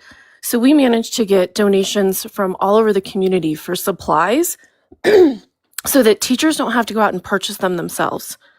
And it's just a really cool way, right? And then the other is this Christmas kind of holiday season, like you were talking about, a lot of kids get breakfast and lunch from their schools. And we realized in those 2 weeks that they're going to be off, they might not get those meals. So we created within our community 750 bags for local kids to have easy to eat foods, whether their parents were home or not. That's incredible. Yeah, so it's just something for that's everybody to incredible. think about. Yeah, just something little, but there were still 750 kids who might not have had breakfast and lunch if we weren't. And when you're leaving the house in the morning and you make yourself your peanut butter and jelly for lunch, make an extra one in case you see somebody that might be in need. You know, whether Exactly. somebody who's houseless or whatever that would look like. And these are little things that we can do, just little things. But in your case, you guys turned it into something much bigger. So thank you for that. I appreciate you. Thank you, Steve. Thanks for everything. I love listening to you. Thanks a lot. Have a great day, Beat. And Merry Christmas to you. See you later. Merry Christmas. Bye-bye.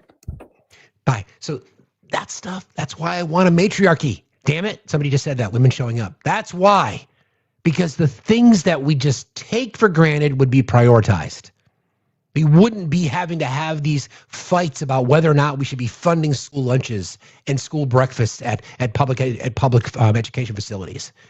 We wouldn't be fighting about whether or not there'd be a sustainable social safety net or programs that prioritize rights. What do I want for Christmas? I want a fucking matriarchy. That's what I want. I want women in leadership positions. I want women in leadership positions across the board. Politics, corporate America, you name it. Because the priorities of the things that should matter to all of us would be front and center. No doubt about it. I remember during C-19 when there were programs that were introduced for schools to be able to fund school lunch programs in the summertime. And I'm proud of my little state. They managed to continue that, right? So that program still exists here. So many other places it became this political issue. Why? Why is it so politically disruptive to just want to feed people? So we've got people like our previous guests that are saying, we'll fix this shit. We'll make it available to them. We don't care what the school says. We don't care what the politics are. We don't care who's behind it. We're just going to do it. They did something. I love it. More, please. More, please. Somebody just signed up. Janice Warrior, thank you. Just signed up for free mom's hug in Pittsburgh. Thank you, friend. Yeah. Good morning, friend. How are you today? Good. Thank you so much for this topic. Like, I'm over here in tears. I am disabled and I have an invisible disability, which a lot of people have. And I think that, and I'm blessed though, because I have family that supports me and I have friends around me still. But a lot of people that got sick from C-19 or outside of C-19 that have invisible disabilities are homebound. Some of them are bedbound and they have nobody. They're isolated. They have, and it's very hard. Like, it's hit and miss on whether I can even get my appointments made by myself, and it's So a lot of us don't have energy. Some of us have like fatigue related illnesses that really limit us. And so we're stuck with being able to, we want to communicate, we want to reach out to people, we want to have interactions, but we don't have the ability, right? We don't have the ability to do things. And I think that we got lost in the shuffle. So I just want to bring that up and bring that up to people, that there are a lot of disabled people that have invisible disabilities that are stuck at home and are very limited on getting their own food, getting to appointments, just even having interaction. A lot of their interaction is only online, and then it's going to be hit and miss. So I have an illness that actually a lot of people choose dignified passing, unaliving, because the quality of life is not there and they're so isolated. So like when we're talking about all this, and again, I'm blessed. I'm not saying this for me. I see a lot of people though that are so depressed, so alone, and especially this time of year, that are in this situation. And there's millions of us. It's not just like some rare little thing. There are a lot of us. And so like if we could, and I don't know what the right thing to do. Like I'm still trying to navigate. I mean, I got sick 5 years ago. Before that, I was very active, but I'm still like, it's a daily thing of trying to navigate and trying to figure out. And I'm sure a lot of us, there's people that have been sick with what I have for like 20, 30 years. And so I'm still trying to figure it out, but just like, if everybody in here doing all these amazing things can kind of keep that in their forefront, that there's people that are lost. And I try to do as much as I can. And I love the idea that you were talking about putting the food in like how they have those library things that you were talking about where people put books out. Before, right around the time I started getting sick, I actually called my city to try to figure out, like, can I do that? Like, can I put like diapers and food and people can just leave? And I don't know how to navigate that. So Steve, if you have any information or anybody that's on this, I would love to, like, if I have any time whatsoever, to try to do something out in my city. Like I'm in California, I'm in Southern California, and I'm in kind of like a older, big, medium-sized city. So it's not like I don't know how to navigate all the zonings and the rules and and all that kind of stuff. So, but I love that idea and I really want to do it. And when I can, and like I was baking sourdough for a while and I crochet a lot. Like when I would go to take whatever I was shipping to the post office, we have this like Greenway trail, and I would take my mobility scooter and I would bring like extra bread with me, an extra loaf or 2 loaves, or I'd bring like scarves during the winter. So that if I noticed, because we did have homeless people on that. So if I noticed it, I would give it to them. You know what I mean? So just small little things like that. If you crochet, you can crochet things for people with cancer or kids or the homeless. A lot of people crochet scarves and tie them to poles, you know what I mean, and leave them for the houseless on the street. You know what I mean? So if you crochet or anything like that, you can do things like that just give back, to the community. So there are little things like I without knowing the zoning laws in particular, oftentimes I'm sure you could probably reach out, or maybe if there's anybody within the sound of our voice that knows or wants to reach out to Mama that might have experience navigating these kinds of things. I don't want there to be barriers put in the way of doing something. So it could literally just be a big plastic box with a cover out in front of your house that says that's what I was free thinking. food. I was thinking of just trying it. And if I get busted, I get busted. But you know what I mean? What they're going to just tell me to stop. You know what I mean? But exactly. And then somebody else might see that, be like, well, why don't we make this bigger? And that's kind of how it starts. Right. In our state capital in Montpelier, there's a big one that constantly is getting replenished every single day. It literally looks like a house. Yeah. And there's all kinds of slots for different types of food. It could be SpaghettiOs, it could be soup, it could be ramen noodles, it could be pasta, it could be anything. Yeah. It could be anything. Yeah. Even like using the Ring camera doorbell app, you can put stuff on there and tell people where it's at and drop stuff off, like use all the social media. So I might do that actually. Yeah. There you go. I might do that. So that, because I've loved that idea for a long time. So I love that. anyway, I just wanted to say thank you. Like, this is so needed right now, and a lot of people feel alone. And I just wanted to talk a little bit about the disabled, the invisible, I mean, all the disabled community, but there is a community that I think that people don't really realize is out there, is the invisible disabilities. A lot of illnesses that people have that take their quality of life, and they're stuck at home or they're stuck in bed, and they don't really have a lot of connections and contact. So it's really tough to navigate. I appreciate you saying that, and if this inspired you to do something, then it's been a pleasure to be a part of it. So thank you so very, very much. I appreciate you, Mama. Thank you. Thank you so much, and Merry Christmas, to Happy you. Holidays to everybody. Same to you. See you later. Have a good day. Be safe out there. Again, don't let little. And I'm going to address the very soft men that are in this comment section today, by the way, in just a moment. But don't let anything that we've talked about feel overwhelming. That's why I tried to intentionally kind of break it down into small doses. You may not be in a position where your HOA or your community will let you put up a little temporary food store, so to speak. Put a box outside. Go to Costco or go to Walmart or whatever and pick up one of those big plastic bins, put tape on it, say free food. Ask people, put a little note on it, paint it with colorful pictures, whatever it is, just do it.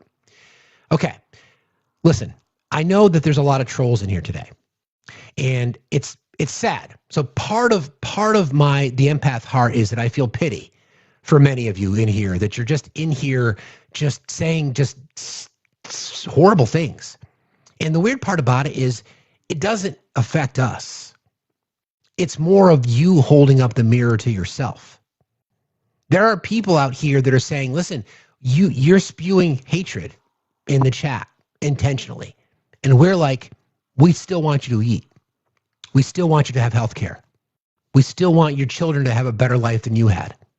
We still want you to be able to feel like you can work in dignity and then live your life and eventually pass away with dignity. So why is it that you have to come in here and just spew hatred? It's got nothing to do with us.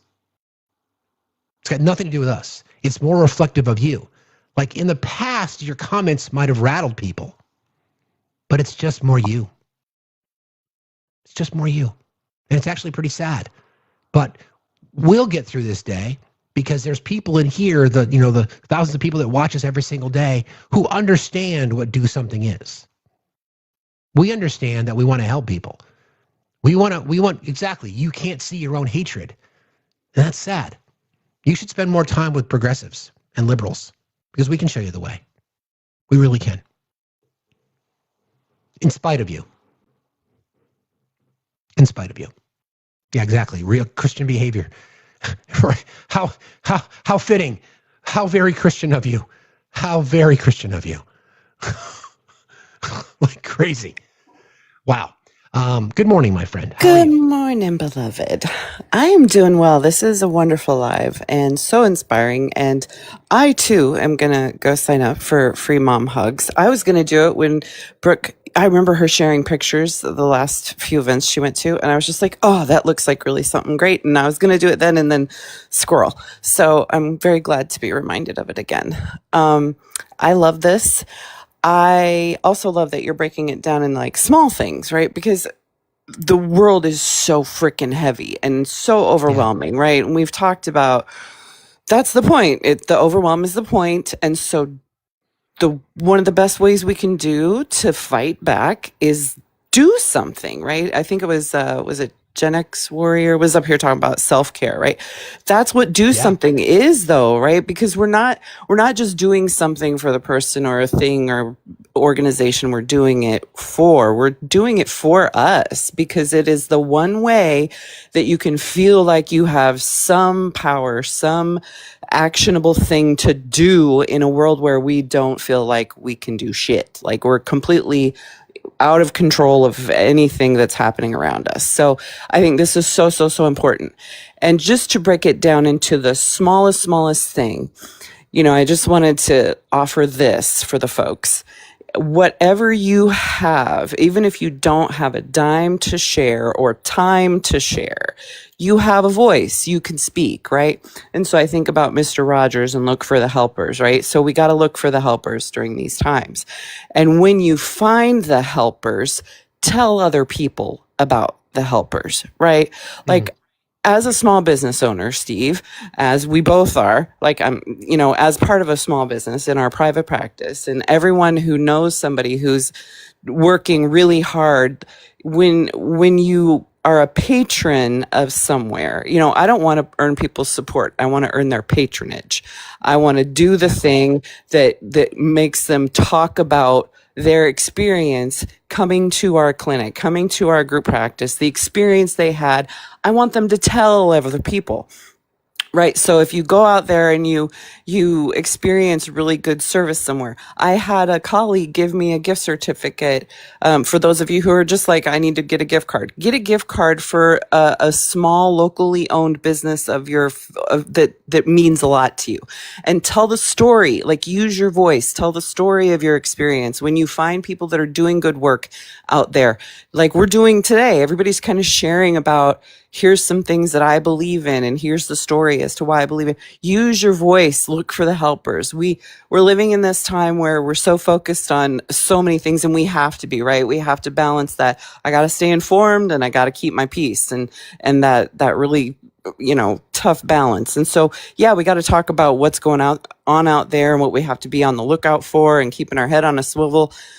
And also take time to look for the helpers, look for the good, look for the joy, find ways to spread the light, because it's dark, and the light spreaders, we're out here. Our community is so full of light spreaders. And I think that's one of the most beautiful ways we can celebrate that. One thing we're doing at our practice is we're making a list of in our neighborhood here in Ahwatukee and Phoenix, just like our neighborhood of these small owned businesses that we support and that we know are doing good works and are full of people that have beautiful, big, compassionate hearts, and you get great service. And those referrals mean everything. Facebook became Facebook because of word of mouth, folks. Like, your testimony to good things to the people that care about what you have to say mean way more than any ad buys anybody could make. So that's all I got. It's like I want the kindness and generosity Yelp review. Thank you. Right? Yes. Yeah. So it's like, I forget what the actual numbers are, but I remember reading this quote. It's like, if you do something good, 5 people will hear about it. If you do something bad, 25 people will hear about it. For sure. That is just, we got to flip that script, because there are unexpected angels out there everywhere, as we know. They need, see, the difference is that unexpected angels, by and large, never do things for publicity. Nope. By design, they don't want to be publicized, but they should be. Right. They should be. Leave those Google reviews. Leave those Google reviews for good experiences, right? Like, I worked for Carvana, had a whole ass job for people who were mad about their experience. Like, it was a whole department just handling those voices. Yeah. We didn't have a department for kudos, right? If you're talking to somebody in a business environment, if you're getting good service at a place, like, let their manager know, like, tell people about what is going right, because there's plenty of stuff we can talk about that's going wrong, and we need to, but you can do things to spread light, and you'll feel better for it. Like, I feel great when I tell someone else about something great that I experienced, and then someone else goes to that person and gives them their patronage too. That's what we got. We're living in capitalist society. Let's, we're in this system, so let's make it work for each other. And, totally agree. Tay said, do the customer surveys after calls. I do them all. Always. Whenever I always do them. Fives all the way. The last time. Yep. Exactly. I can't ever tell you the time when I did not do one of those surveys after the call. Having run call centers in my life, I understand how important they are, but yeah, so it's just it's one of those weird things. But yeah, there's it's fewer muscles to smile than it does to frown. Damn right. And it feels good. Like, it feels good to do the thing, and I'll leave with this, right? Like, in my work. People come in, they sit in my couch or my chair, depending on how much they got to talk about. Sometimes they do the full Freud lay down, and a lot of them are talking about how heavy things are, and conversations oftentimes will lead to, I saw this on the news, and I saw this, and I'm really depressed today, and I'm depressed here, and I'm also depressed about the world, and like it's extra heavy aside from all the personal stuff we have to deal with. It's extra heavy, right? And inevitably it always comes down to, I get it. So what are you going to do to feel better? And it ends with something good. I'm going to go spend some time at a rescue shelter and hang out with some dogs. I'm going to go, over to the church pantry and hand out boxes. I'm going to go tell my friend about this place, and because they're, looking for therapists. I'm going to go, give somebody something. I'm going to go give somebody something who isn't expecting it. And that's the thing, like not for clout, not for nothing, to help me feel like I did something today. Like we talked about the other day, it's that parable of the starfish, throwing the starfish back into the sea. Right. It's like, and they say, well, it's not, you're not going to save all of them. Well, it's going to matter to that one. So just spread the joy, spread the light. And you, my sir, are just such a wonderful light. And I love you beyond measure. And it's going to be a great one. We're going to 2026. This do something. I feel like, this also, I wanted to mention this. We need a movement. I love that you are doing this thing, that you have this vision, this dream to travel, right? Living in Phoenix and seeing the whole mess of a conference last weekend. It's all funny and whatever to us, like these goofies on stage and doing these photo ops in their little Charlie Kirk booth and all that. Like it's all cute, right? But they're galvanizing the youth. They are inspiring the youth. And it's for reasons that are, not always what we would want. So we need a counter voice. We need an opposition. Instead of all that, maybe just do something. Maybe this is the movement. So let's get her done, my friend. Hopefully the good elements of human nature that we need to see more of. But I love you. Merry Christmas to you and your family. Merriest Christmas, Happy Kwanzaa, Happy New Year, all the things, all the holidays. Merry, happy everything, my love. See you later. Bye. You bet. Merry, happy everything. Yes, agreed. Agreed. We're gonna, not today, but we're certainly gonna get into this whole pushback against TP USA. But because that's pretty fucking scary. But good morning, sir. How are you? What do you want? What do you want? How you doing? You called me. You requested. No, you. Oh, I did. Okay. Just kidding. Great live this morning, Steve. I just wanted to say, real quick, really proud of you this year. You have co-opted and repurposed soy, and you have owned that now. You've cried a bunch on this live and shown everybody that it's okay to do that. I just want to say this, man, friend to friend. We talk behind the scenes enough. And I appreciate some of the stuff that people don't know about you. You've had some people come after you over the last 2 years. You've stayed silent. You haven't gotten the fray. And just a reminder to people out there that when you're watching people on the internet, you don't really know who they are. But people come and go, and real ones stay. And you've been through a lot.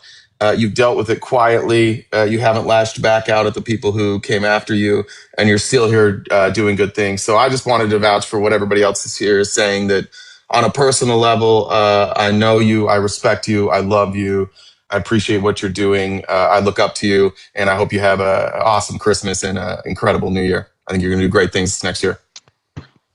Thank you, friend. I the feeling's mutual. I appreciate you. I have tremendous respect. I really appreciate you saying that. And like I said, the feeling's mutual. Merry Christmas. Yeah, fuck you, Steve. And let's talk. Yeah. You got it, buddy. See ya. I'll talk to you soon. Bye. Thanks a lot. Take care. Bye. Thanks, man. I appreciate you saying that. Yeah. Appreciate you saying that. Yeah, there's some interesting anyway. If you know, you know. But thanks for saying that, Jay. I appreciate you, friend. Okay.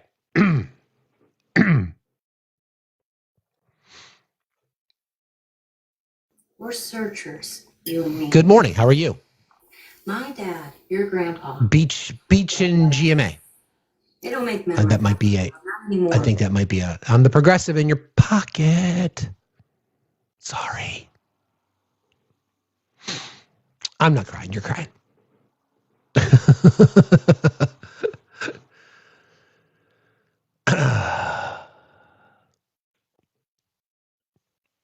I just want to say something that RTB mentioned. For those of you who, again, I appreciate you guys, investing your time with us every single day. I say it to start the show every single day. We know you have many choices to make, and we're always so grateful that you choose to spend some time with us. That's very, very true. That is very, very true. We are very, very grateful. My mods know this about me. My friends that are not mods know this about me. This is me. This is what you get. This is what you get. I don't complain about much. I really don't. And it's not just me, but I know a lot of people have gone after Jay and his private life. And, there's no reason to take the bait. Right. I don't really care what they have to say. There was one particular incident that involved my family. It got really ugly. This was a few years ago, but this is who we are. This is what we do here. We've got bigger fish to fry. Let them do their shit. So anyway, I appreciate that very, very much. That meant a lot. Okay.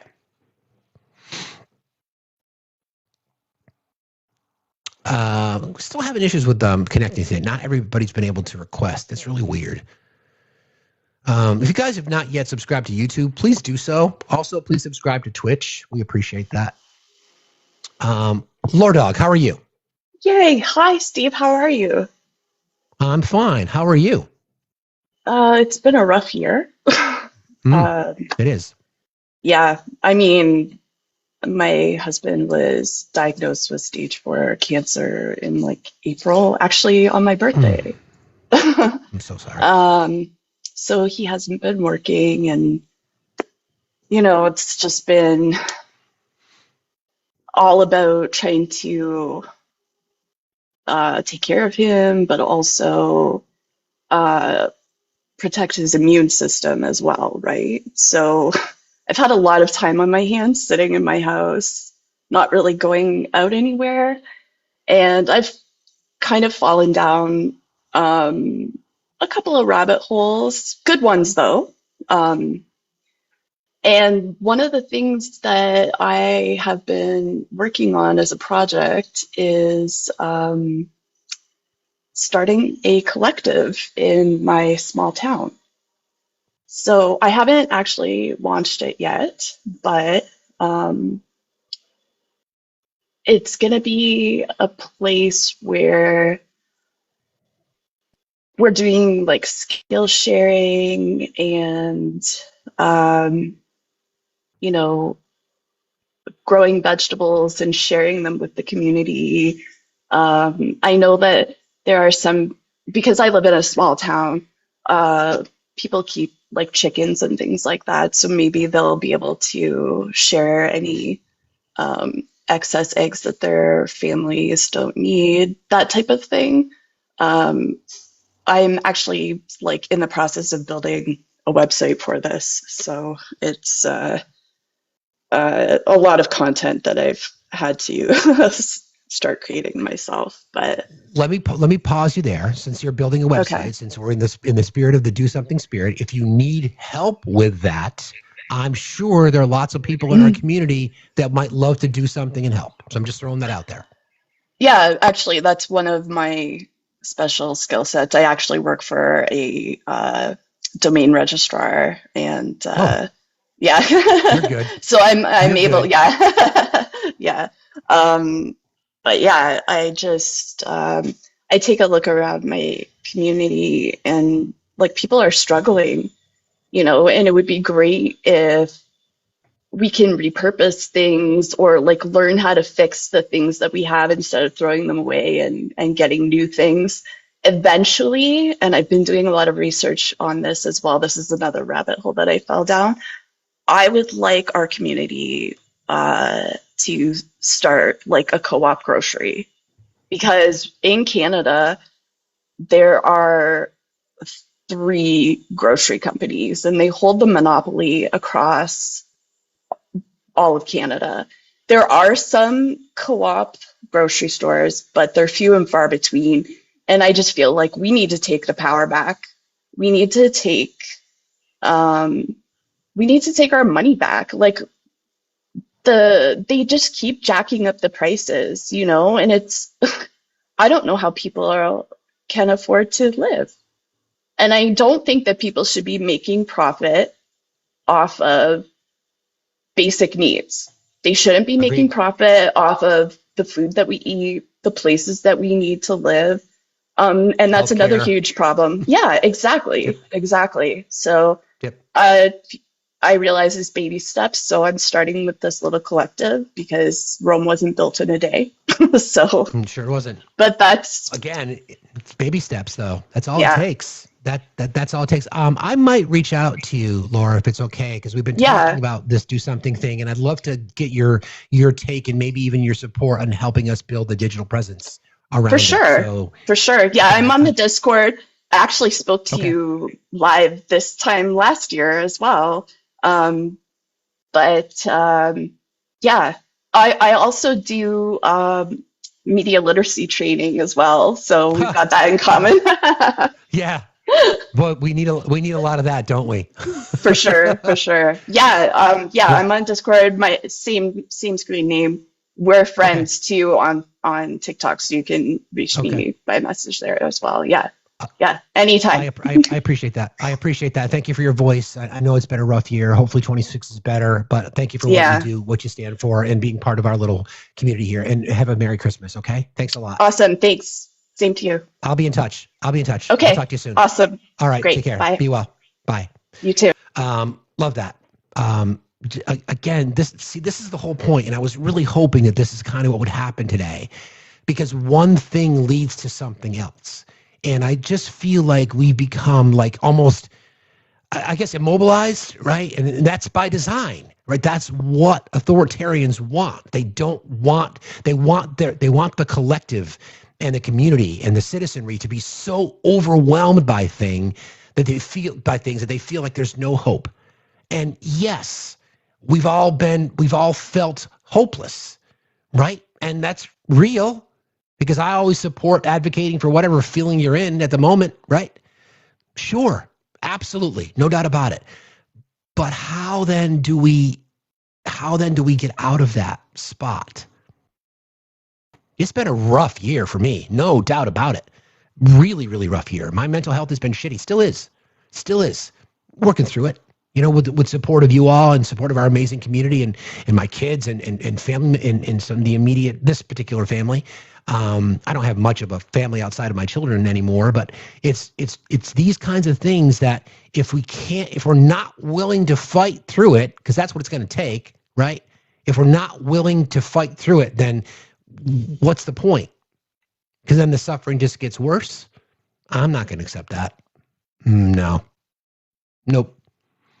That ain't going to happen. So these conversations, I think, have to happen more. There's plenty of news to cover, and we'll get back to covering the news. And there's plenty of things that we have to call out, and we will in the way in which we do it. But this is the shit that has to fucking matter, right? This is the stuff that really, really has to matter, because these are the things that we can do to help everybody's life, to make all of our communities better. That's what we want. That's what I want. That's what I want for you. That's what I want for all of us. We're not, if we choose to be alone in this, that's a choice. I don't want people to feel like they have to choose to be alone.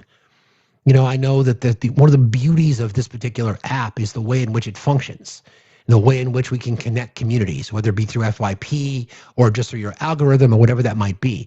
That's important. That's got a lot of power. And with that power comes responsibility. And our job here, from my perspective, is to make sure that we're listening to other voices and that we're hearing, you know, different experiences. And sure, it gets heavy. Yeah, I mean, I feel it. No doubt about it. No doubt about it. I feel it. But it's worth it to me. It's so worth it. It's absolutely so worth it. I wouldn't trade it for anything. For anything.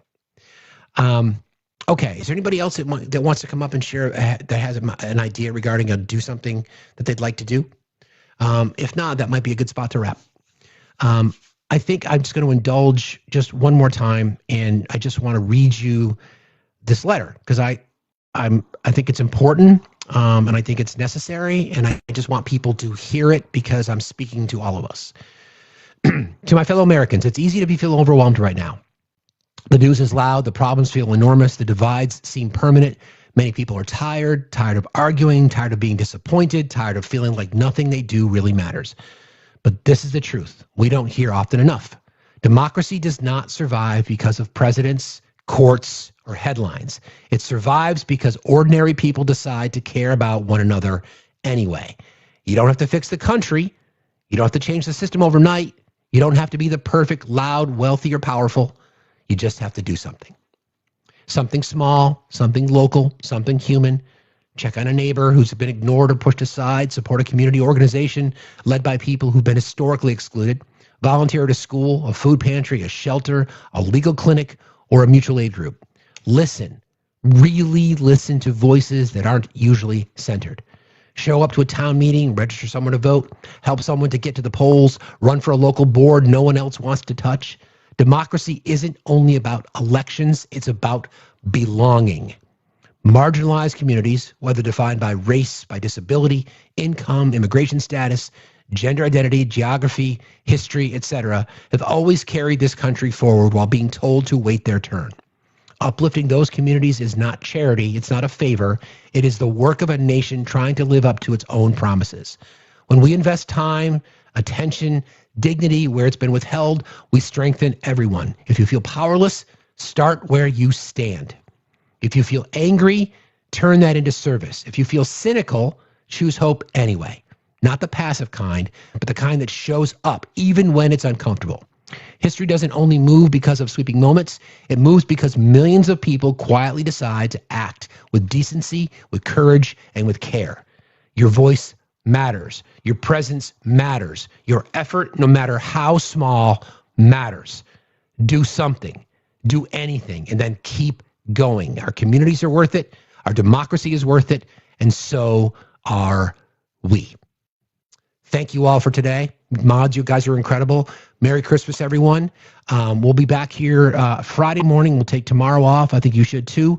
Please find yourself some peace, no matter what it is. Just remember that there's so many things that are worth fighting for,